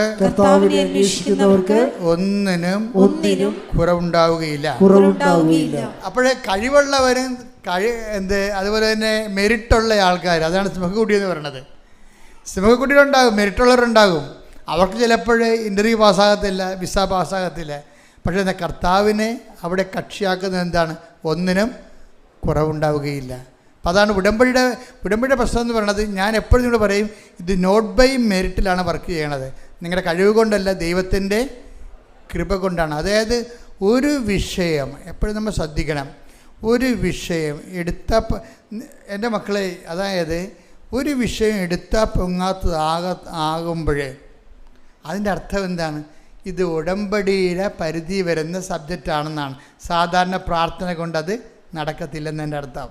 എന്താ കാര്യം, അത് നമുക്ക് നമ്മുടെ കഴിവിനും നമ്മുടെ പരിധിക്കപ്പുറത്താണ്. നമ്മുടെ പരിധിക്കപ്പുറത്തേക്കൊരു വിഷയം വന്നാൽ പിന്നെ എന്താണ്, അപ്പം നിങ്ങളോർക്കും ഞങ്ങൾ ഉടമ്പടിയിലാണല്ലോ അച്ചോ, ഞങ്ങൾ ഉടമ്പടി എടുത്തിട്ട് കാര്യമില്ല. ഉടമ്പടിയിൽ നിങ്ങൾ ആക്ടിവേറ്റ് ചെയ്യണം. അത് ദൈവത്തിന് എന്താ പ്രശ്നം വെച്ച് കഴിഞ്ഞാൽ, നമ്മൾ ഉടമ്പടി എടുക്കുന്നതും ദൈവവും അത് ഏറ്റെടുക്കുന്നതും തമ്മിൽ വ്യത്യാസമുണ്ട്. നിങ്ങളെപ്പോഴും പരാജയപ്പെടുന്നത് ഉടമ്പടി എടുക്കും നിങ്ങൾ, പക്ഷെ ദൈവം അത് ഏറ്റെടുക്കത്തില്ല. അവിടെയാണ് ഈ തകരാറ് വരണത്. ഏറ്റെടുക്കണമെങ്കിൽ നിങ്ങളുടെ സത്യസന്ധത നിങ്ങൾ തെളിയിക്കണം. പറഞ്ഞ മനസ്സിലായില്ലേ? ഉടമ്പടി എടുക്കണതും ഉടമ്പടി ദൈവം അത് ഏറ്റെടുക്കണതും തമ്മിൽ 2 സബ്ജക്റ്റാണ്. നമ്മുടെ ഏറ്റവും റിസ്ക് എന്ന് പറഞ്ഞാൽ ഉടമ്പടി എടുക്കണമല്ല. ഉടമ്പടി എടുക്കണമെങ്കിൽ ആലപ്പുഴ വന്ന് 4 മണിക്കൂർ ചിലവഴിക്കണമെന്നേ ഉള്ളൂ. ഇത് തന്നെ ഇത്രയും കോംപ്ലിക്കേറ്റഡ് വെച്ചിരിക്കുകയാണ്. എന്താ കാര്യം, വയ്യാവേലികളും വഴിയെ പോണവരും വന്ന് ഉടമ്പടി എടുക്കാതിരിക്കാൻ വേണ്ടിയാണ്. വയ്യാവേലികളും വഴിയെ പോണവരും വന്ന് ഉടമ്പടി എടുക്കാതിരിക്കാൻ വേണ്ടിയാണ് ഉടമ്പടി മാക്സിമം കോംപ്ലിക്കേറ്റ് ആക്കി വെച്ചിരിക്കുന്നതാണ്. ഞങ്ങൾക്ക് വേണമെങ്കിൽ ഒരു ആംഗിൾ കൊണ്ടോ അല്ലെങ്കിൽ ഇതിൻ്റെ ഹോംവർക്കെല്ലാം കുറച്ച് തരാൻ പറ്റും. ഇത് കൂട്ടുക എന്നല്ല, ഹോംവർക്ക് കുറയ്ക്കുകയില്ല. കാര്യം വെച്ചാൽ ഹോംവർക്ക് വൃത്തിമേനായിട്ട് ചെയ്യണ ആൾക്കാർ ദൈവസ്നേഹം ഉള്ളവർക്ക് അത് ചെയ്യാൻ പറ്റത്തുള്ളൂ. ദൈവത്തിൻ്റെ വിശ്വാസമുള്ളവർക്ക് ചെയ്യാൻ പറ്റത്തുള്ളൂ. വസ്തുവിശ്വാസം, വിഷയവിശ്വാസം നിങ്ങൾക്കുള്ളത്, നിങ്ങൾക്ക് പലർക്കും ഉള്ളത് നിങ്ങളുടെ വിഷയത്തെക്കുറിച്ചാണ് നിങ്ങൾക്ക് ആവരാതിയുള്ളത്, ദൈവത്തെക്കുറിച്ചല്ല. ഞങ്ങളൊക്കെ ഇവിടെ ഈ ഉടുപ്പ് വിട്ട് നിൽക്കുന്നതും നിങ്ങളൊക്കെ എല്ലാം ഇവിടെ വന്നിരിക്കുന്നതിൻ്റെ പിന്നിൽ ഒരു ജന്മമുണ്ട്. എന്താ, ദൈവത്തെക്കുറിച്ച് മാത്രം ചിന്തിച്ച് ദൈവത്തിന് അറിയാത്തത് അറിയിക്കണം, അറിഞ്ഞവരെ ആഴപ്പെടുത്തണമെന്നും പറഞ്ഞ് ജീവിച്ചു കൂട്ടിയ ഒരു ജീവിതമുണ്ട്. അതാണ് ഇതിൻ്റെ ബേസ് എന്ന് പറയണത്. ദൈവത്തിൻ്റെ മുമ്പിൽ നമ്മൾ ആ റെക്ടിഫൈ ചെയ്യണം, ക്ലാരിഫൈ ചെയ്യണം. എന്താ കാര്യം? ഞാൻ ജീവിക്കണത് അങ്ങയ്ക്ക് വേണ്ടിയാണെന്ന് ദൈവത്തിന് തോന്നണം. അപ്പോൾ ദൈവം നിങ്ങൾ ഉടമ്പടി നിങ്ങൾ എടുക്കണതും അത് ദൈവം അത് ഏറ്റെടുക്കണതും രണ്ട് സബ്ജക്റ്റാണ്. നമ്മുടെ മുമ്പിലുള്ള ഏറ്റവും വലിയ റിസ്ക് എന്താണ്? നിങ്ങളുടെ ഉടമ്പടി, നിങ്ങൾ എടുത്ത ഉടമ്പടി ദൈവത്തെ കൊണ്ട് ഏറ്റെടുപ്പിക്കുന്നതാണ്. എങ്ങനെയാണ് ദൈവത്തെ കൊണ്ട് ഏറ്റെടുപ്പിക്കണത്? ഉടമ്പടി വിഷയങ്ങളെല്ലാം ചെയ്യണത് പക്കാ ദൈവവിശ്വാസത്തോടുകൂടിയാണോ? പക്കാ ദൈവസ്നേഹത്തോടു കൂടിയാണോ? ഉടമ്പടി കാലം കഴിഞ്ഞ് നിങ്ങൾ ദൈവത്തിൻ്റെ മുമ്പിൽ ദൈവ പൈതലിനെ പോലെ ജീവിക്കുമോ? ഇതെല്ലാം ദൈവം ഇങ്ങനെ ചോദിച്ചുകൊണ്ടേയിരിക്കും. ഉടമ്പടി കാലം കഴിഞ്ഞ് നിങ്ങളുടെ അവസ്ഥയെക്കുറിച്ചാണ് നിങ്ങളെപ്പോഴും അഡ്രസ്സ് ചെയ്യേണ്ടത്. ഉടമ്പടി കാലത്ത് ചിലപ്പോൾ നിങ്ങൾ ഇതെല്ലാം പാലിക്കുമായിരിക്കും. അത് അങ്ങനെ പാലിക്കുന്നതിന് കുഴപ്പമൊന്നുമില്ല. കേവല വിശ്വാസമുള്ളവർക്ക് എല്ലാം പാലിക്കാൻ പറ്റും. ഉടമ്പടിക്കാലം ആ 90 ദിവസം കഴിഞ്ഞ് ചില ആൾക്കാർ പുതുക്കും, ചില ആൾക്കാർ പുതുക്കത്തില്ല. ചില ആൾക്കാർ പുതുക്കിയില്ലെങ്കിലും പുതുക്കിയ പോലെ ജീവിക്കും. ചില ആൾക്കാർ പുതുക്കിയാലും പുതുക്കാത്ത പോലെ ജീവിക്കും. അവർ ഉടമ്പടി പുതുക്കും. ഇവിടെ വന്ന് അവിടെയും ക്ലാസ് കേട്ട് ഇവിടെയും ക്ലാസ് കേട്ട് ഇവിടെ ഒപ്പമെടുത്ത്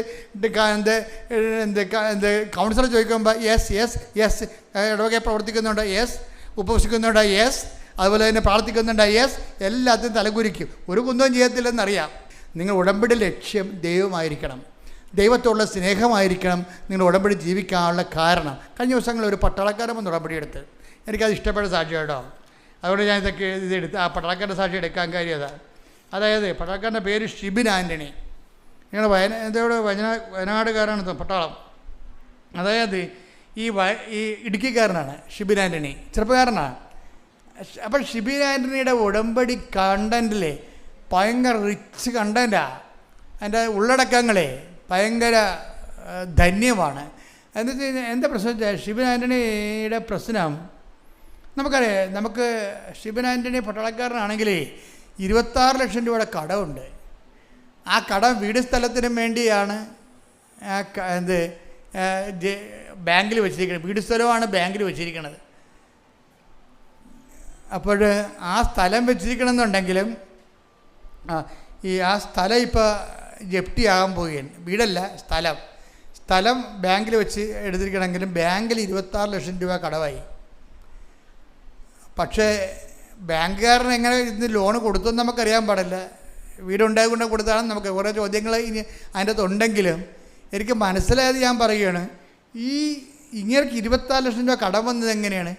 ഇയാളുടെ അമ്മയ്ക്ക് 2 ഓപ്പറേഷൻ വന്ന് നമ്മുടെ ജീവിതത്തിൽ സംഭവിക്കാവുന്നതാണ്. നമ്മളിങ്ങനെ ഇങ്ങനെ ബാലൻസിൽ ജീവിക്കാൻ പോകും.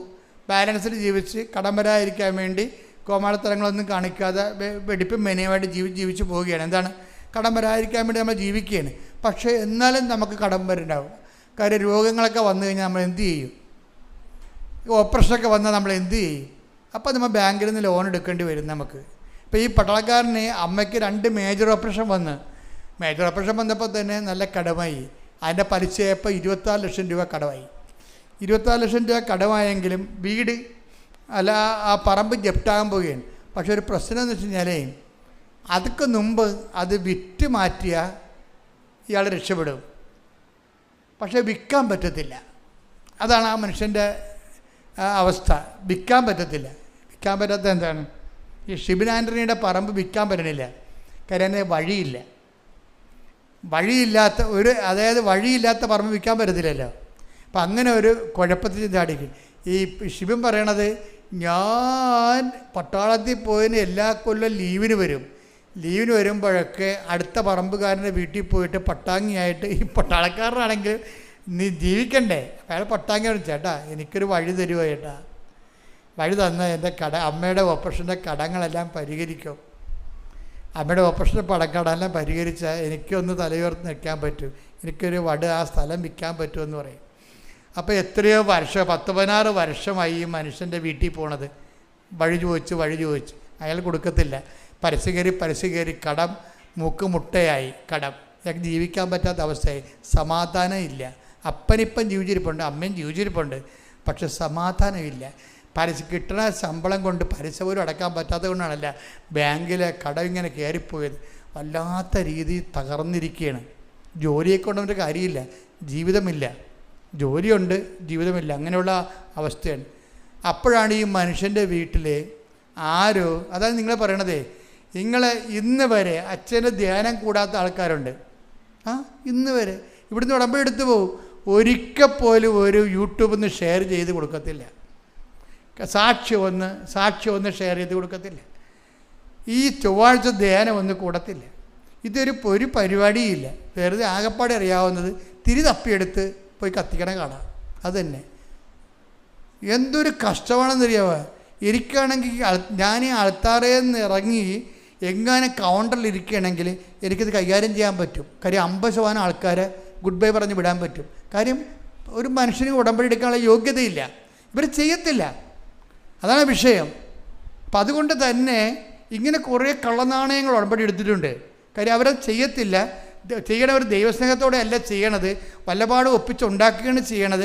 കാര്യം കാണാൻ വേണ്ടി ഇടയ്ക്കിടയ്ക്ക് അവരുടെ കാര്യം നടന്നോ എന്ന് ചിന്തിക്കും. ദൈവത്തിൻ്റെ കാര്യത്തെക്കുറിച്ച് നല്ല ദൈവസ്നേഹത്തോടെ ചെയ്യണം, ദൈവത്തിന് വേണ്ടിയാണ് ജീവിക്കണമെന്ന് ദൈവത്തിന് തോന്നിയാലാണ് ഈ ഉടമ്പടി ദൈവം ഏറ്റെടുക്കത്തുള്ളൂ. പക്ഷേ ഷിബിനെ സംബന്ധിച്ചിടത്തോളം അയാളൊരു പട്ടണക്കാരനാണെങ്കിൽ അയാൾ പറയണേ, ഞാനിങ്ങനെ പട്ടണത്തിൽ ഇങ്ങനെ നോക്കി നടക്കും, ആർക്കാണ് പ്രയാസം ഉള്ളതെന്ന് നോക്കി നടക്കും. ഞാൻ ഉടമ്പടിയിലല്ലേ, അപ്പം നോക്കി നടക്കുന്നതിന് എന്ത് ചെയ്താൽ ഞാനൊരു പഞ്ചാബുകാരനെ കണ്ടുപിടിച്ച്, അയാൾ എപ്പോഴും ഒരു മരച്ചോട്ടി ഇരിപ്പുണ്ട്, പാവപ്പെട്ടവനാണ്, ധർമ്മക്കാരനാണ്. അപ്പം ഞാൻ എന്ത് ചെയ്യും, എൻ്റെ ഇൻ്റർവെല്ല് ഉണ്ടാക്കി എല്ലാ ദിവസവും ആവശ്യമായ ഭക്ഷണം ഞാൻ കൊടുക്കും. അതാണ് അയാൾ പട്ടാളക്കാരനാണ്, അയാൾ ഡ്യൂട്ടിയിലാണ്. ഡ്യൂട്ടിയിൽ നിന്ന് സമയം കണ്ടുപിടിച്ചിട്ട് ഈ മരച്ചോട്ടി റോഡ് സൈഡിലിരിക്കുന്ന ഗ്രാമങ്ങളിലിരിക്കുന്ന പട്ടാളക്കാർ ഈ പഞ്ചാബുകാരന് അയാൾ തിരക്കി പോയിട്ട് അയാൾക്ക് ഈ ഭക്ഷണം കൊടുക്കും. അപ്പോൾ എന്താണ്, ദൈവ തിരുസന്നിധിയിൽ ഇയാൾ ഷിബിൻ വിശ്വസ്തനാണ്. അവിടെയാണ് ഉടമ്പടി കത്തണത് അവിടെയാണ്. അതായത് അതിന് ശേഷം നാട്ടിൽ വരുമ്പോഴും ഉടമ്പടി പ്രകാരം തന്നെയാണ് അത് പറയണേ. ഞാൻ അവിടെ ഹിന്ദി പത്രം മേടിച്ചുകൊണ്ട് പോയിട്ട് ഓരോ കടയിലും കൊണ്ടുപോയി, അവിടേക്ക് അറിയാമല്ലേ ഇതിൻ്റെ പലയിടത്തും മതപരിവർത്തന ക്രിമിനൽ കുറ്റമാണ്. അപ്പോൾ അതുകൊണ്ട് ചില സംസ്ഥാനങ്ങളിലൊക്കെ നമ്മുടെ പത്രക്കാർക്ക് വലിയ പ്രയാസമുണ്ട്, അവരൊക്കെ പോലീസ് പിടിക്കുന്നുണ്ട്. പിന്നെ ഇവിടുന്നൊക്കെ വിളിച്ച് പറഞ്ഞും നമ്മൾ അവിടെയുള്ള സ്വാധീനമൊക്കെ ഉപയോഗിച്ചൊക്കെയാണ് അവരെ കാര്യങ്ങൾ പറഞ്ഞ് മനസ്സിലാക്കി. അതുകൊണ്ടാണ് നമ്മൾ ഡിസ്ക്ലെയിമർ പത്രത്തിൽ ഇട്ടിരിക്കണത്. പത്രം ആർക്കും കൊടുക്കാറില്ല, അതിന് നമ്മുടെ ഭരണഘടന നമുക്ക് മൗലികമായ അവകാശം തരുന്നുണ്ട്. നമ്മുടെ അറിവുകൾ, ബോധ്യങ്ങൾ മറ്റുള്ളവരൊക്കെ ഷെയർ ചെയ്യാൻ നമുക്ക് അധികാരമുണ്ട്. പക്ഷേ പോലീസുകാർ വെറുതെ കയറി പിടിക്കണം, കേസ് നിൽക്കത്തില്ല. പക്ഷേ അതേസമയം അവർ വേറെ വകുപ്പൊക്കെ എടുത്ത് ചേർത്താണ് നമ്മുടെ ആൾക്കാരെ ചില സമയത്ത് പീഡിപ്പിക്കണം. എന്നിട്ട് പോലും ആൾക്കാർ റിസ്ക് എടുത്ത് പത്രം കൊടുക്കുന്നുണ്ട്. ഇത് ഒരു റിസ്ക്കും ഇല്ലാത്ത ആൾക്കാരുടെ വീട്ടിൽ പത്രം വെറുതെ ഇരിപ്പുണ്ട്, മനസ്സിലായില്ലേ? ഒരു റിസ്ക്കുമില്ല, ആർക്ക് വേണം കൊടുക്കാവുന്ന വീട്ടിലും പത്രം കൊണ്ട്. ഏറ്റവും വലിയ ഗതികേടെന്ന് പറയണത്, നിങ്ങൾ ഉടമ്പടി എടുത്തിട്ട് ഭാര്യനെ കൊണ്ട് പത്രം കൊടുപ്പിക്കുന്നതാണ് ഏറ്റവും വലിയ ഗതികേട്. മക്കൾ ഉടമ്പടി എടുക്കും, അമ്മയെ കൊണ്ട് പത്രം കൊടുപ്പിക്കും. ഇത് ഒരു വിഷയമാണ്. ഉടമ്പടി വ്യക്തിപരമായിട്ടുള്ള വിഷയമാണത്. നിങ്ങൾ വ്യക്തിപരമായിട്ടാണ് ഉടമ്പടി എടുത്തിരിക്കുന്നത് ദൈവമായിട്ട്. അപ്പോൾ ആ വർക്ക് നിങ്ങൾ ഇങ്ങനെ കൊട്ടേഷൻ കൊടുക്കരുത്. നിങ്ങൾ കൊട്ടേഷൻ കൊടുത്തു കഴിഞ്ഞാൽ എന്താ പറ്റുമെന്ന് വെച്ച് കഴിഞ്ഞാൽ ഉടമ്പടി വർക്കൗട്ട് ചെയ്യത്തില്ല. പിന്നെ നിങ്ങൾ കത്തോലിക്കനെ കുമ്പസാരിക്കാൻ പറയണം, ദൈവത്തിനെ പറ്റിച്ചിട്ടുണ്ടെന്ന് പറയണം നിങ്ങളെ. കാര്യം എന്താ കഴിഞ്ഞാൽ ഉടമ്പടി നിങ്ങൾ ചെയ്തോളാമെന്നാണ് ഇവിടെ ഉടമ്പടി പ്രഖ്യാപനം നടത്തിയിരിക്കുന്നത്. അല്ലാതെ വൈഫിനെ കൊണ്ടാ മക്കളെ കൊണ്ടാ പത്രം കൊടുപ്പിക്കാമെന്നല്ല. അപ്പം അതുകൊണ്ടാണ് ഈ അച്ഛന്മാർ വന്ന് ഉടമ്പടി എടുക്കുമ്പോൾ ഞാൻ അച്ഛന്മാരോട് പറയും, അച്ഛന്മാർ കാര്യങ്ങൾ അറിഞ്ഞുകൊണ്ടാണ് വന്നിരിക്കുന്നത്. നിങ്ങൾ വിഷയം ഉണ്ടെന്നൊക്കെ എനിക്കറിയാം, പക്ഷേ അതല്ല, നിങ്ങൾ ഉടമ്പടി പാലിക്കാൻ കറക്റ്റാണോ നിങ്ങൾ ഈ പത്രം വൃത്തിയായിട്ട് കൊണ്ടേ കൊടുക്കുമോ എന്ന് ഞാൻ ചോദിക്കും. കൊടുക്കാൻ ഉദ്ദേശിക്കുന്നില്ലെങ്കിൽ അച്ഛൻ എടുക്കരുത്, അച്ഛൻ പ്രാർത്ഥിച്ചിട്ട് പോയിക്കളാൻ പറയും. അപ്പം അച്ഛന്മാരുടെ വരെ ഞാൻ ഇങ്ങനെ പെരുമാറണത്. അപ്പം നിങ്ങളോടൊക്കെ ഉള്ള അവസ്ഥ എന്തായിരിക്കും? അപ്പം അതുകൊണ്ട് എപ്പോഴും നമ്മൾ ശ്രദ്ധിക്കേണ്ടത്, നിങ്ങൾ കൃത്യമായിട്ട് സംഭവം കാര്യം ഇതിനകത്ത് 50 പോയിൻ്റ് സുവിശേഷ കൈമാറ്റത്തിനാണ്, 30 പോയിൻ്റ് ഉപവിപ്രവർത്തനങ്ങൾക്കാണ്, 20 പോയിൻ്റാണ് പ്രത്യക്ഷീകരണ പ്രാർത്ഥനയ്ക്കുള്ളത്. നിങ്ങൾ ആ 30 എന്താണ് അങ്ങനെ അച്ഛൻ? അപ്പോൾ നിങ്ങൾ എന്നോട് ചോദിക്കും, എന്തുകൊണ്ട് അച്ഛൻ എന്ത് കണക്കനുസരിച്ചാണ് ഇത് പറയണമെന്ന്? ഇത് പറയണമെന്ന് പറയുന്നത് 5:19 അനുസരിച്ചുകൊണ്ടാണ്. അച്ഛാ ഒന്ന് വായിച്ചാ മത്തായി 5:19 ശ്രദ്ധിക്കട്ടെ. ഹല്ലേലൂയ ഹല്ലേലൂയ ഹല്ലേലൂയ ഹല്ലേലൂയ യേശുവേ നന്ദി, യേശുവേ സ്തുതി. ഹല്ലേലൂയ ഹല്ലേലൂയ ഹല്ലേലൂയ ഹല്ലേലൂയ ഹല്ലേലൂയ ഹല്ലേലൂയ യേശുവേ ആരാധന ആരാധന ആരാധന ആരാധന ആരാധന. മത്തായി 5:19 ഈ പ്രമാണങ്ങളിൽ ഈ വചനങ്ങളിൽ ഏറ്റവും നിസ്സാരമായ ഒന്ന് ലംഘിക്കുകയോ ലംഘിക്കുവാൻ മറ്റുള്ളവരെ പഠിപ്പിക്കുകയോ ചെയ്യുന്നവൻ സ്വർഗരാജ്യത്തിൽ ചെറിയവനെന്ന് വിളിക്കപ്പെടും. എന്നാൽ അതനുസരിക്കുകയും പഠിപ്പിക്കുകയും ചെയ്യുന്നവൻ സ്വർഗരാജ്യത്തിൽ വലിയവനെന്ന് വിളിക്കപ്പെടും. അപ്പൊ സ്വർഗരാജ്യത്തിൽ വലിയവനെന്ന് വിളിക്കപ്പെടും എന്ന് പറയുമ്പോൾ അവൻ്റെ കൃപ ആർജിക്കുന്ന അനുസരിച്ചാണ് ദൈവരാജ്യത്തിലെ വലിപ്പച്ചെറുപ്പം വരണത്.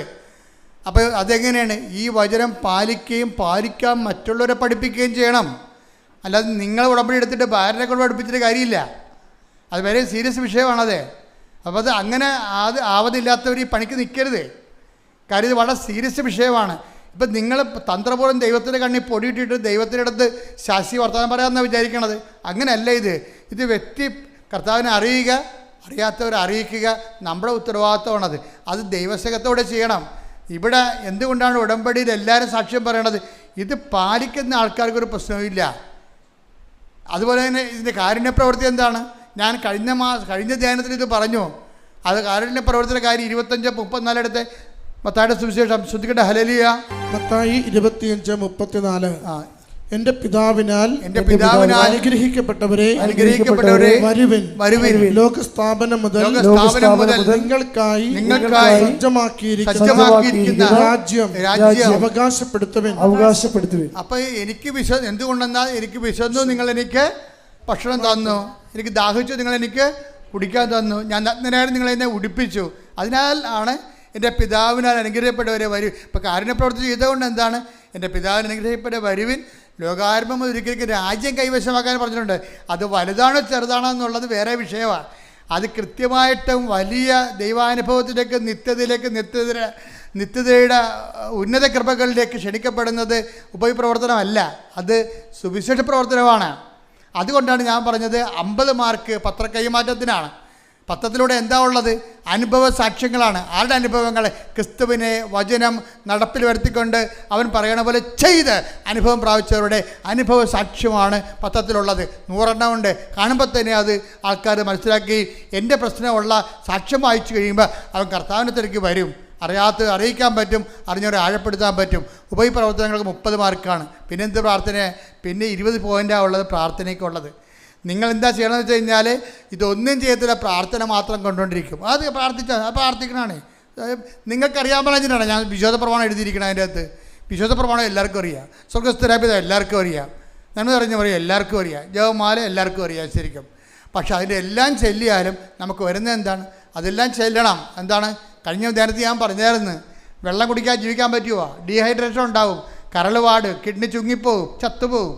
അപ്പോൾ പ്രാർത്ഥനയില്ല ജീവിക്കാൻ പറ്റത്തില്ല. പ്രാർത്ഥന വെള്ളം പോലെയാണ്. പക്ഷേ നമ്മൾ ജോലി ചെയ്യണമെങ്കിൽ ഗുരുത്വമുള്ള ഭക്ഷണം വേണം, ന്യൂട്രീഷനായിട്ടുള്ള ഫുഡ് വേണം. അതിനാണ് ഉപപ്രവർത്തനങ്ങളും സുവിശേഷ വേലയെന്ന് പറയണത്. അപ്പം അതുകൊണ്ട് ഇതിൻ്റെ എല്ലാം കറക്റ്റായിട്ടാണ് ഉടമ്പടിയിലുള്ളത്. ഷിബിൻ ഇതെല്ലാം കൃത്യമായിട്ട് ചെയ്യുന്ന ആളാണ്. അതുകൊണ്ടാണ് ഹിന്ദി പത്രവും ഇംഗ്ലീഷ് പത്രവും മേടിച്ചിട്ട് ഇന്ത്യ മുഴുവനും പറ്റുന്ന സ്ഥലങ്ങളെല്ലാം ആ മനുഷ്യൻ കൊണ്ടേ കൊടുക്കണത്. കൊടുത്തിട്ട് ഒരു ദിവസം ഷിബിൻ നാട്ടിൽ വരുമ്പോൾ ഷിബിനോട് ഇപ്പം നമ്മൾ സത്യസന്ധരാണെന്ന് പറഞ്ഞാൽ അമ്മ ഉടനെ ഇടപെടും. നമ്മൾ ദൈവം ഇടപെടാത്തതിൻ്റെ കാര്യം എന്നറിയാമോ? നമ്മൾ ഉടമ്പടി സത്യസന്ധരല്ലാത്തത് കൊണ്ടാണ്. ഷിബിൻ ഉടനെ നാട്ടിൽ വന്നപ്പോൾ പരിശുദ്ധമ്മ പറഞ്ഞു, മോനെ അവിടെ കൊണ്ട് ഉപ്പിടാൻ പറഞ്ഞു. ആ പറമ്പ് വഴിയിലല്ല ഉപ്പിടാൻ പറഞ്ഞു. അവനവിടെ കൊണ്ട് വിശ്വാസപ്രമാണം ചൊല്ലി ആ വഴിയില്ലാത്ത സ്ഥലത്ത് കൊണ്ടുപോയി ഉപ്പിട്ട് വെച്ച് പിറ്റേ ദിവസം 20 കൊല്ലമായി ആ വീട്ടിൽ കയറി ഇറങ്ങണത്. ആ മനുഷ്യനോട് ഇന്നവൻ, ചേട്ടാ ഇത്തിരി വഴി കിട്ടാൻ വല്ല മാർഗ്ഗമുണ്ടോ? ഞാനിത് 20ാമത്തെ കൊല്ലാണ് വരണത്. അപ്പോൾ ഉടനെ ചേട്ടൻ പറഞ്ഞ്, ഞാൻ പണി ചെയ്യാം, നിനക്ക് വഴി തരാം. പക്ഷേ അതെങ്ങനെ തരും? സൈഡിൽ കൂടി തരാം. അത് തോടാണത്, അതിന് നികർത്തിയെടുത്തോളാൻ പറഞ്ഞു. അപ്പോൾ വഴി കിട്ടുമെന്നായി. പക്ഷേ എന്താണ്? നികർത്തിയെടുക്കുക. അപ്പം നികർത്തിയെടുക്കുമ്പോൾ എത്രയാവും?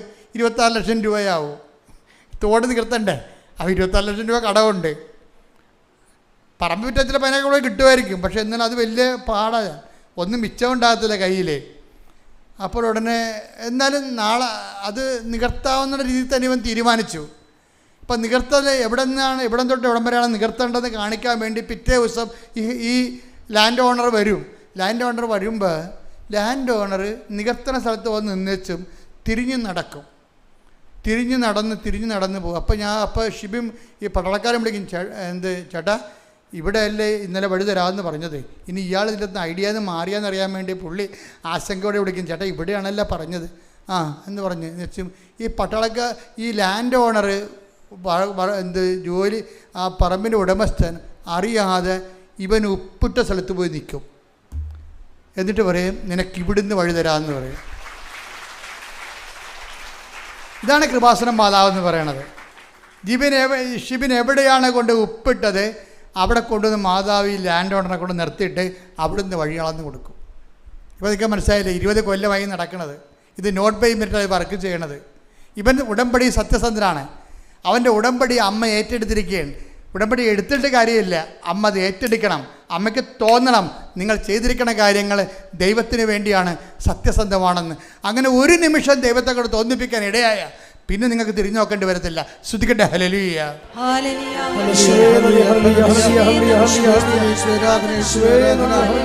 ഉടമ്പടി വിശ്വസ്തയോടെ ജീവിക്കുവാൻ സഹായിക്കുന്ന വിശ്വാസം കൈമാറിക്കൊണ്ട് അവിടെ ഏറ്റെടുക്കുവാൻ ഞങ്ങളെ സഹായിക്കണം.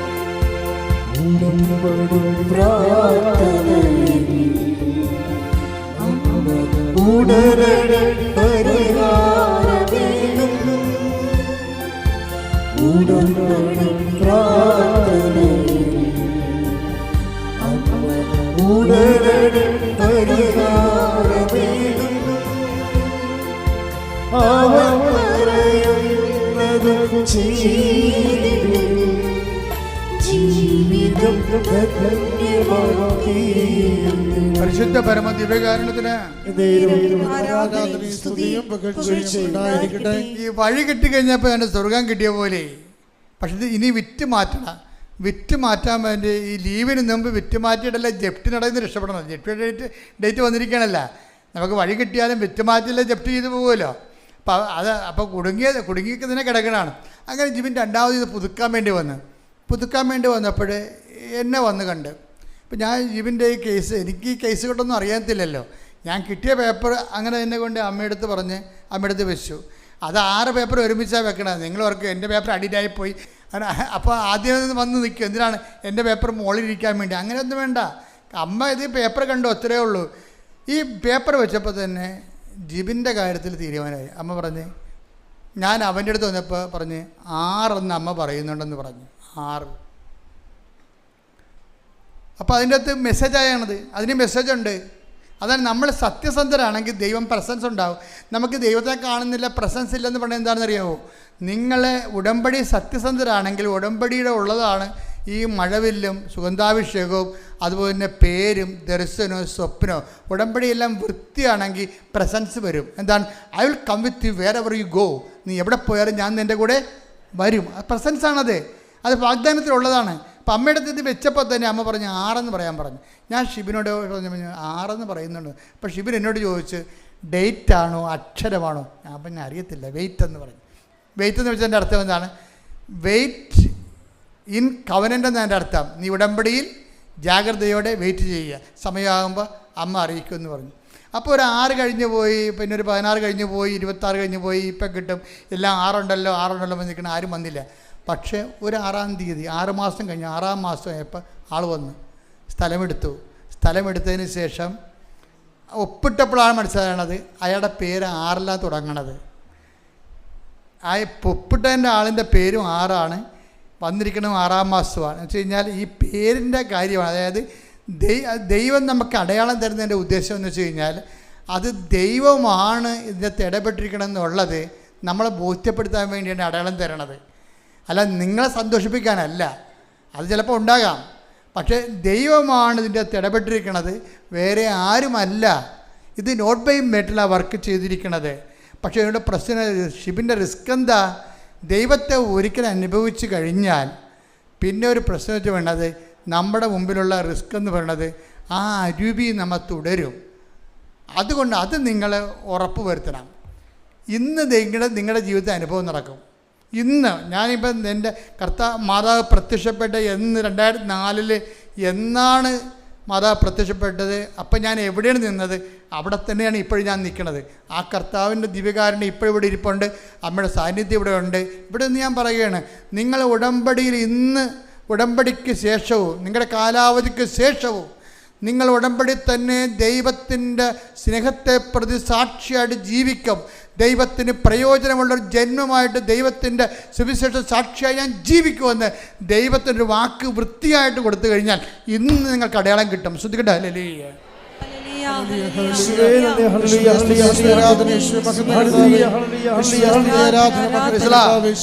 ഉടമ്പടി എടുക്കുന്നതിനേക്കാൾ പ്രശ്നമാണ് ഉടമ്പടി ദൈവത്തെ കൊണ്ട് ഏറ്റെടുപ്പിക്കണത്. ഏറ്റെടുപ്പിക്കാനുള്ളൊരു മാർഗം ഇതാണ് ഇപ്പോൾ പറയണത്. എന്താ കാര്യം? നിങ്ങൾ ഉടമ്പടി ജീവിക്കുമെന്ന് ദൈവത്തിനൊരു വൃത്തിയുള്ള വാക്ക് കൊടുക്കണം. ഉടമ്പടിക്കാലം കഴിഞ്ഞാലും ഞാൻ വിശുദ്ധിയോടും സുവിശേഷ സാക്ഷിയായിട്ട് ജീവിക്കും. അത് സത്യസന്ധമാണെങ്കിൽ ഇന്ന് അടയാളം നടക്കും. കാര്യം ഉടമ്പടി കർത്താവിൻ്റെ വാക്ക് കർത്താവ് ആ വാക്കിൽ നിന്ന് മാറ്റത്തില്ല.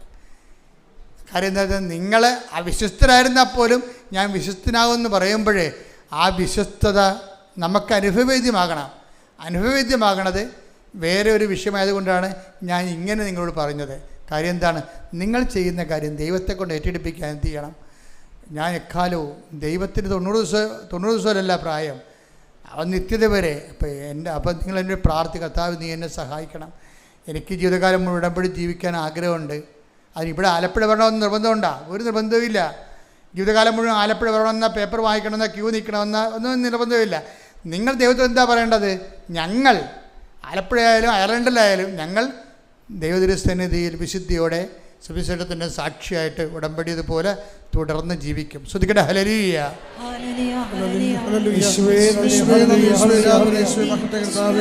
സ്തുതി, ആരാധന, ആരാധന, ആരാധന. പരിശുദ്ധ പരമ ദിവ്യകാരുണ്യത്തിന് പരിശുദ്ധ പരമ ദിവ്യകാരുണ്യത്തിന് പരിശുദ്ധ പരമ ദിവ്യകാരുണ്യത്തിന്. എൻ്റെ പ്രിയപ്പെട്ടവരെ, രോഗസൗഖ്യ പ്രാർത്ഥനയുടെ സമയമാണ്. കൈകൾ മാറ്റി മാറ്റി വെക്കണം. നെഞ്ചിൽ വെക്കണം, വയറിൽ വെക്കണം, കഴുത്തിൽ വെക്കണം. എവിടെയൊക്കെ ഇപ്പോൾ സ്പോണ്ടിലോസിസ് അസുഖമുള്ളവർ പിൻകഴുത്തിൽ വെക്കണം, തൈറോയിഡിൻ്റെ അസുഖമുള്ള കഴുത്തിൽ വെക്കണം. ശിരസ് മൊത്തം വേദനയും ബ്ലോക്കും ഉള്ളവർ ശിരസിൽ വെക്കണം. നെഞ്ചുവേദനക്കാർ ഹാർട്ടിന് ബ്ലോക്കുള്ള ഹാർട്ടിൽ വെക്കണം. കരളുകാരനുള്ളവർ നെഞ്ചിനെ കൊണ്ട് താഴെ വെക്കണം. ഉദരരോഗികൾ വയറിൽ വെക്കണം. അതിനൊക്കെ കുഞ്ഞുങ്ങളില്ലാത്തവർ അടിവയറ്റിൽ വെക്കണം. അതുപോലെ എവിടെയാണ് രോഗം അവിടെയാണ് കൈവച്ച് മാറ്റി മാറ്റി വെക്കേണ്ടത്. അത് മാതാവിൻ്റെ മധ്യസ്ഥയിലാണ് ഞാൻ വെക്കുന്നത്. ഈശോൻ്റെ നാമത്തിലാണെന്ന് ഓർത്താൽ മതി. എന്ന് പറഞ്ഞ്, ഞാൻ കൈകൾ എൻ്റെ ശരീരത്തിൽ വെക്കുന്നു, അതെൻ്റെ അമ്മയുടെ മധ്യസ്ഥയിലാണ്, അതെൻ്റെ ഈശോൻ്റെ നാമത്തിലാണ്. ഇനി നിങ്ങൾക്ക് രോഗം ഇല്ലെന്ന് വിചാരിച്ചോ, നിങ്ങളുടെ ബന്ധുക്കൾക്കോ വീട്ടുകാർക്കോ ആർക്ക്, നിങ്ങളുടെ സുഹൃത്തുക്കൾക്കോ ആർക്ക് രോഗം ഉണ്ടായാലും അവർ നിങ്ങളുടെ ജാമ്യം, ഇപ്പം ജിൻസി അല്ലേ, ജിൻസിയുടെ ജാമ്യത്തിലല്ലേ പ്രിൻസിക്ക് അനുഗ്രഹം കിട്ടിയത്. അപ്പോൾ തീർച്ചയായിട്ടും അത് ട്രാൻസ്ഫറബിളാണ്. നിങ്ങളുടെ വിശ്വാസത്തിൽ നിങ്ങൾക്ക് വിശ്വാസം ഇല്ലാത്തവർക്ക് വേണ്ടി പ്രാർത്ഥിക്കാം. അവരെ കർത്താവ് നിങ്ങളുടെ അടിസ്ഥാനത്തിൽ വീണ്ടെടുക്കും. ശ്രദ്ധിക്കട്ടെ. ഹല്ലേലൂയ.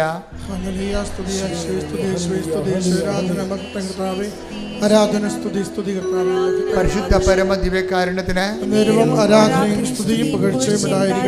മക്കളെ, നിങ്ങൾ കൈകൾ മാറ്റി മാറ്റി വെച്ചുകൊണ്ടിരിക്കണം. അച്ഛൻ പ്രാർത്ഥിച്ചുകൊണ്ടേയിരിക്കും. ഞാൻ ജനറലായിട്ട് പ്രാർത്ഥിച്ചുകൊണ്ടിരിക്കും. ചിലപ്പോൾ ഓരോ വിഷയങ്ങൾ പറഞ്ഞ് പ്രാർത്ഥിക്കും. അപ്പം അതനുസരിച്ച് മക്കൾ ഈ വളരെ ജാഗ്രതയുള്ളവരായിരിക്കണം. കർത്താവ് നിങ്ങൾ തൊടുന്ന അടിപ്പിണർ പോലെ വൈതാഘാതം പോലെ ദൈവികമായ ശക്തി ഓർക്കുക. അപ്പം മാതാവ് ജീവനോടെ പ്രത്യക്ഷപ്പെട്ട അൾത്താറിൽ കർത്താവ് ദിവ്യകാരുണ്യം ജ്വലിച്ചു നിൽക്കുന്ന സ്വർഗീയമായ നിമിഷങ്ങളിലേക്ക് നിങ്ങൾ വിളിക്കപ്പെട്ടിരിക്കുന്നത് നിങ്ങൾ വന്നതല്ല, നിങ്ങളെ കർത്താവ് വരുത്തിയതാണ്. അതുകൊണ്ട് തന്നെ ദൈവത്തിൻ്റെ കൃപയിലാണ് നിങ്ങൾ. സ്തുതിക്കട്ടെ. ഹല്ലേലൂയ. എൻ്റെ കർത്താവിൻ്റെ ഉന്നതമായ നാമത്തിൽ, സഭയുടെ അധികാരത്തിൽ, കുരിശിൻ്റെ അടയാളത്തിൽ, ദൈവത്തിൻ്റെ ശക്തിയാൽ ഞാൻ അങ്ങയുടെ മക്കൾക്ക് വേണ്ടി പ്രാർത്ഥിക്കുന്നു. കർത്താവിൻ്റെ തിരുമുറുപാർന്ന് വലതുകരം അങ്ങയുടെ മക്കളുടെ ശിരസിൽ വെക്കണേ പ്രാർത്ഥിക്കുന്നു. അനുഗ്രഹത്തിൻ്റെ അത്ഭുതകരം അങ്ങയുടെ മക്കളുടെ ശിരസിൽ വെക്കണേ പ്രാർത്ഥിക്കുന്നു. കർത്താവ് ശിരസിൽ വെക്കണമേ. കർത്താവ് ശിരസിന് ബ്ലോക്കുള്ളവരെ, ശിരസ് ക്യാൻസർ ഉള്ളവരെ ഇപ്പോൾ സ്പർശിച്ച് കർത്താവ് നീ സ്പർശിക്കണമെന്ന് പ്രാർത്ഥിക്കും. കർത്താവ് ദൈവത്തിൻ്റെ കണ്ണ് സ്പർശിക്കട്ടെ. ദൈവത്തിൻ്റെ ശക്തിയിലേക്ക് അടിപ്പിണർ പോലെ വൈദാഘാതം പോലെ ദൈവികമായ ശക്തിയിലേക്ക് ഒഴുകട്ടെ കർത്താവേ. ഈ നിമിഷം സ്പർശിക്കണേ കർത്താവേ. ഉദര രോഗികളെ സ്പർശിക്കണമേ കർത്താവേ. ഉദര രോഗികൾ, ഉദരത്തിൽ പുണ്ണുള്ളവർ കർത്താവേ. അൾസർ രോഗികളെ സ്പർശിക്കണേ കർത്താവേ. അൾസർ രോഗികളെ സ്പർശിക്കണേ കർത്താവേ. അരസസ് രോഗികളെ സ്പർശിക്കണമേ കർത്താവേ. നടുവേദനക്കാരെ സ്പർശിക്കണമേ കർത്താവേ.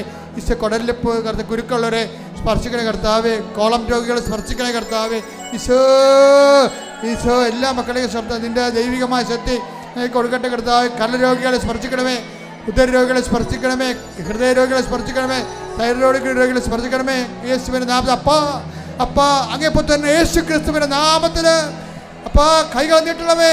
അങ്ങേപ്പുത്രൻ യേശു ക്രിസ്തു നാമത്തിൽ അടയാളം സംഭവിക്കട്ടെ അപ്പാ സ്വർഗീയപ്പാ. അങ്ങേപ്പുത്രനായ യേശു ക്രിസ്തു നാമത്തിൽ നടുവേദനകള്, കിഡ്നി രോഗങ്ങള്, ഹൃദയ രോഗങ്ങള്, മക്കളില്ലാത്തവര്, വിവാഹമൊത്തു വരാത്തവര്, ജോലിയില്ലാത്തവര്, സാമ്പത്തിക തകർച്ചയുള്ളവര്, മക്കളെ കുറിച്ച് വേദന അനുഭവിക്കുന്നവര്, കേസാക്കപ്പെട്ടിരിക്കുന്നവര്, ജയിലിലായിരിക്കുന്നവര്, തടസ്സങ്ങളുള്ളവര്, സമാധാനമില്ലാത്തവര്, യേശുവിന്റെ ഉന്നതമായ നാമത്തിൽ സഭയുടെ അധികാരത്തിൽ പുരുഷന്റെ അടയാളത്തിൽ ജീവിത ദുരിതങ്ങള്, ജീവിത തടസ്സങ്ങള്, എല്ലാ ജീവിത ദുരിതങ്ങള് യേശുവിന്റെ നാമത്തിൽ മാറിപ്പോകട്ടെ. ശ്രദ്ധിക്കട്ടെ. ഹല്ലേലൂയ ഹല്ലേലൂയ ഹല്ലേലൂയ ഹല്ലേലൂയ യേശുവേ നന്ദി. ഹല്ലേലൂയ ഹല്ലേലൂയ ഹല്ലേലൂയ ഹല്ലേലൂയ ഹല്ലേലൂയ ഹല്ലേലൂയ ഹല്ലേലൂയ ഹല്ലേലൂയ ഹല്ലേലൂയ ഹല്ലേലൂയ ഹല്ലേലൂയ.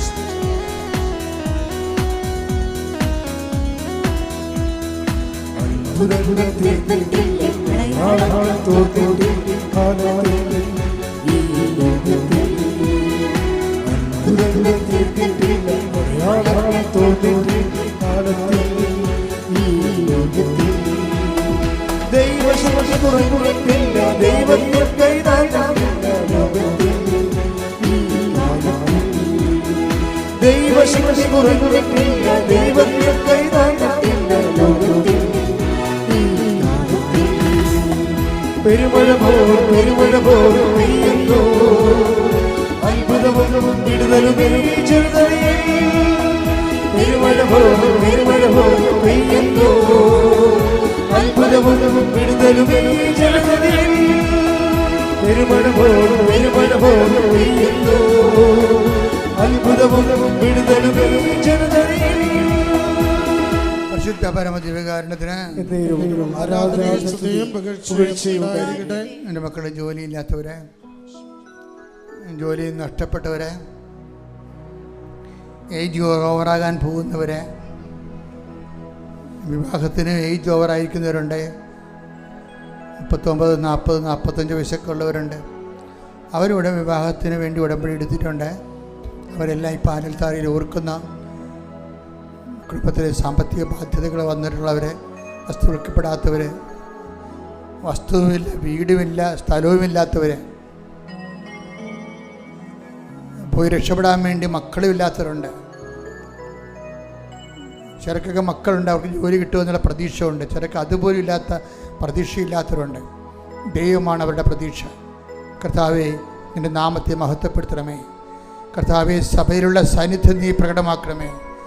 കർത്താവെ, ഗതി പിടിക്കാൻ ഒരു പ്രതീക്ഷ ബുക്ക് പോലും വകയില്ലാത്തവരുണ്ട്. എബ്രാഹാം പോലും കർത്താവെ പ്രതീക്ഷയ്ക്ക് വകയില്ലാത്തവനായിരുന്നു. അതുപോലെ ഒരു പ്രതീക്ഷയ്ക്ക് രക്ഷപ്പെടാനുള്ള പ്രതീക്ഷയ്ക്ക് വകയില്ലാത്തവരുടെ പ്രതീക്ഷ അങ്ങ് തന്നെയാണെന്നുള്ള ബോധ്യം പരിശുദ്ധയുടെ മാധ്യസ്ഥ ലഭിക്കട്ടെ. ജോലിയില്ലാത്തവർ, വീടില്ലാത്തവർ, കുഞ്ഞുങ്ങളെ ഓർത്തത് കൊണ്ട് പ്രയാസമിക്കുന്നവർ, കുഞ്ഞുങ്ങൾക്ക് ഉന്നതമായ വിദ്യാഭ്യാസത്തിന് അഡ്മിഷൻ കിട്ടാത്തവർ, സമാധാനം ഇല്ലാത്തവർ, ജോലി ശമ്പളം തടഞ്ഞു വെച്ചിരിക്കപ്പെട്ടിരിക്കുന്നവർ, ഉദ്യോഗം ഗവൺമെൻറ് അക്കാഡ് പാസ്സാക്കാത്തവർ, അങ്ങനെ കേസാക്കപ്പെട്ടിരിക്കുന്നവർ, കോടതി കേസുകൾ നടന്നുകൊണ്ടിരിക്കുന്നവർ, സാമ്പത്തിക ബാധ്യതകൾ വിഷമങ്ങൾ അനുഭവിക്കുന്നവർ, എല്ലാ മേഖലകളിലും കൃപാസ്ഥാനത്താറെ ജീവനോടെ പ്രത്യക്ഷപ്പെട്ട പരിശുദ്ധയുടെ മാധ്യസ്ഥര് യേശുവിൻ്റെ നാമത്തിൽ ജീവിത ദുരിതങ്ങൾ, ജീവിത തടസ്സങ്ങൾ യേശുവിൻ്റെ നാമത്തിൽ മാറിപ്പോകട്ടെ. ശ്രദ്ധിക്കട്ടെ.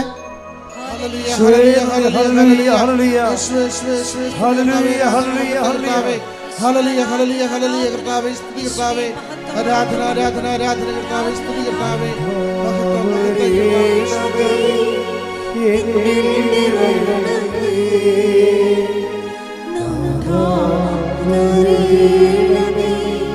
സൗഖ്യം നൽകണമേ, നാഥാ വരേണമേ, എന്നിൽ നിറയണമേ, നാഥാ വരേണമേ, സൗഖ്യം നൽകണമേ. സമാപന ആശീർവാദം സ്വീകരിക്കാം. നമുക്ക് മുട്ടുകുത്താം, കരങ്ങൾ കുപ്പി.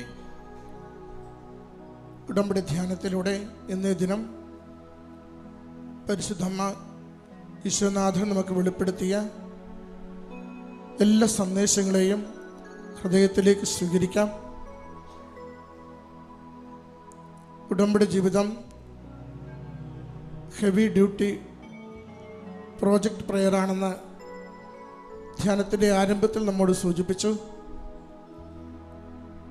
നമ്മുടെ മെറിറ്റുകളൊക്കെ ഇല്ലാതാകുമ്പോൾ ഒരു മെറിറ്റുമില്ലെങ്കിലും ദൈവകൃപയിൽ ആശ്രയിച്ച് വിശ്വസ്തയോടെ ഉടമ്പടി ജീവിച്ച് സുവിശേഷ പ്രവർത്തനങ്ങളിൽ ദൈവത്തെ അറിയിച്ചും ദൈവത്തെ അറിയുന്നവരെ അതിൽ ആഴപ്പെടുത്തിയും നമ്മുടെ ജീവിതം കൊണ്ട് സാക്ഷ്യപ്പെടുത്തുമ്പോൾ കാരുണ്യ പ്രവൃത്തികളിലൂടെ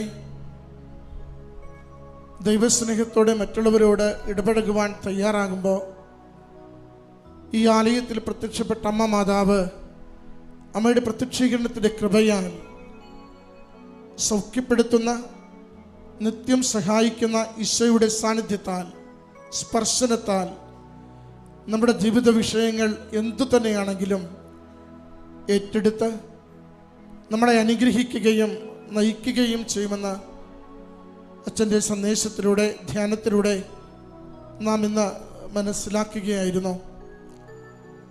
പ്രിൻസിയുടെ ജീവിതത്തിൽ എന്തൊക്കെ കുറവുകളുണ്ടായിരുന്നിട്ടും പ്രായത്തിൻ്റെ കുറവ്, വിശ്വാസ ജീവിതത്തിൻ്റെ തകർച്ച, ഒറ്റപ്പെട്ട് ജീവിക്കേണ്ടി വന്ന സാഹചര്യങ്ങൾ ഒക്കെ കുറവുകൾ പറയുവാൻ ഏറെ ഉണ്ടായിരുന്നിട്ടും ഉടമ്പടി തൈലം ഉടമ്പടി എടുത്തൊരു വ്യക്തി വിശ്വാസപൂർവ്വം കുരിശടയാളം വരച്ച് നെറ്റിത്തടത്തിൽ പൂശിക്കൊണ്ട് പ്രാർത്ഥിച്ചു തുടങ്ങിയ നിമിഷം മുതൽ ആ ജീവിതത്തിൽ വന്ന വലിയ മാറ്റങ്ങളെ മറ്റുള്ളവർ തനിക്ക് ലഭിക്കില്ല എന്ന് പറയുന്ന വിസയ്ക്ക് വേണ്ടി ഞാൻ മറ്റുള്ളവരുടെ മുമ്പിൽ ദൈവനാമത്തെ സാക്ഷ്യപ്പെടുത്തുമ്പോൾ, മഹത്വപ്പെടുത്തുമ്പോൾ അതെനിക്ക് അനുഗ്രഹത്തിന് കാരണമാകുന്ന ഉറച്ചു വിശ്വസിച്ച് പ്രിൻസി ഇത് സമർപ്പിക്കുക, പ്രായമേറിയെങ്കിലും ഇതെനിക്ക് അനുവദിച്ച് കിട്ടുമെന്ന ഏജൻസിയോട് പറയുന്നതും മകൾക്കത് ചുരുക്ക ദിവസങ്ങൾക്കുള്ളിൽ 6 ദിവസങ്ങൾക്കുള്ളിൽ അനുവദിച്ച് കിട്ടി അനുഗ്രഹിക്കപ്പെടുന്നതിനെയും നാം ഇന്ന് സവിസ്തരം ഉടമ്പടിയുടെ ഓരോ മേഖലകളിലൂടെയും കേട്ട് ധ്യാനിച്ച് പ്രാർത്ഥിക്കുകയായിരുന്നു. നമ്മുടെ എല്ലാ രോഗാവസ്ഥകളെ, ജീവിത പ്രതിസന്ധികളെ, കുടുംബത്തിൻ്റെ എല്ലാ വേദനകളെ, തകർച്ചകളെ, പരീക്ഷയിലെ പരാജയങ്ങളെ, വിശ്വാസ ഓരോന്നും ഈശോയുടെ കരങ്ങളിലേക്ക് കൊടുത്തുകൊണ്ട് ഒരു നവസൃഷ്ടിയായി, വിശ്വസ്തയോടെ ഉടമ്പടി ജീവിക്കുന്ന ഒരു വ്യക്തിയായി, ദൈവനാമത്തെ മഹത്വപ്പെടുത്തി സുവിശേഷ കൈമാറ്റം ചെയ്യുന്ന വ്യക്തിയായി എന്നെ തന്നെ ഞാൻ വളർത്തുകയും നയിക്കുകയും ചെയ്യുമെന്ന് ദിവ്യകാരുണ്യ സന്നിധിയിൽ നമുക്ക് വാക്ക് കൊടുക്കാം. 40 വർഷത്തിലേറെ ഒരു വഴിക്ക് വേണ്ടി പരിശ്രമിച്ചിട്ട് അത് ലഭിക്കാതെ ഏറെ ക്ലേശിച്ച മകൻ ഷിബിൻ ഉടമ്പടി ഉപ്പ് വിശ്വാസത്തോടെ മണ്ണിൽ വിതറുകയും അമ്മ മാതാവിൻ്റെ പ്രത്യക്ഷീകരണത്തിൻ്റെ കൃപയാൽ വസ്തുവിൻ്റെ ഉടമ അവിടമെത്തി അവിടുന്ന് വഴി കൊടുത്തുകൊണ്ട് സമയച്ചുരുക്കത്തിൻ്റെ അമ്മ, അത്ഭുതങ്ങൾ അടയാളങ്ങളിലൂടെ ജീവിതത്തെ സുരക്ഷിതമാക്കുന്ന അമ്മ, കൂടെ നിന്ന് പ്രവർത്തിക്കുമെന്ന സാക്ഷ്യം ആ മകൻ്റെ ജീവിതത്തിലൂടെ നാം ഇന്ന് കേട്ടുകൊണ്ടിരുന്നു. നമ്മുടെ ജീവിതത്തിൽ എല്ലാം അവസാനിച്ചുവെന്ന്, എത്ര ചോദിച്ചിട്ടും ലഭിക്കുന്നില്ല എന്ന് കരുതുന്ന എല്ലാ മേഖലകളെയും ഈശ്വര ദിവ്യകാരുണ്യത്തിന് സമർപ്പിച്ചുകൊണ്ട് നമുക്ക് പ്രാർത്ഥിക്കാം. അങ്ങേക്ക് അസാധ്യമായി യാതൊന്നുമില്ല. രക്ഷിക്കുവാനാവാത്ത വിധം അവിടുത്തെ കരം കുറുകിപ്പോയിട്ടില്ല. കർത്താവേ, ഞങ്ങളുടെ കണ്ണീര് അവിടുന്ന് ഒപ്പണമേ, ഞങ്ങളുടെ പ്രാർത്ഥനയെ അവിടുന്ന് കേൾക്കണമേ, ഞങ്ങളുടെ ജീവിതത്തെ അവിടുന്ന് ക്രമപ്പെടുത്തണമേ. ഉടമ്പടിയിൽ കൂടുതൽ വിശ്വസ്തയോടെ മുന്നേറുവാൻ ഞങ്ങളെ സഹായിക്കണമേ. എല്ലാ വിഷയങ്ങളെയും അമ്മ മാതാവ് വഴി ഈശോയ്ക്ക് കൊടുത്തുകൊണ്ട് കരം ഉയർത്തി സ്വരം ഉയർത്തി ഒരുമിച്ച് നമുക്ക് സ്തുതിക്കാം. ഹല്ലേലൂയ. യേശുവേ സ്തുതി കർത്താവേ, ആരാധന ആരാധന കർത്താവേ, മഹത്വം കർത്താവേ. കണ്ണീരോടെ പ്രാർത്ഥിക്കുന്ന നിയോഗങ്ങളുടെ മേൽ കരുണയായിരിക്കണമേ. ഈ ധ്യാനം കൂടി പങ്കുചേരുന്ന മക്കളെ ഓരോരുത്തരെയും ആശീർവദിക്കണമേ. ജീവിത വിഷയങ്ങളുടെ മേൽ തീരുമാനം നൽകണമേ. ഹല്ലേലൂയ. സ്തുതി കർത്താവേ. ഹല്ലേലൂയ ഹല്ലേലൂയ ഹല്ലേലൂയ ഹല്ലേലൂയ. യേശുവേ ഹല്ലേലൂയ ഹല്ലേലൂയ ഹല്ലേലൂയ ഹല്ലേലൂയ ഹല്ലേലൂയ. യേശുവേ ആരാധന ആരാധന ആരാധന. യേശുവേ മഹത്വം മഹത്വം മഹത്വം മഹത്വം.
Ave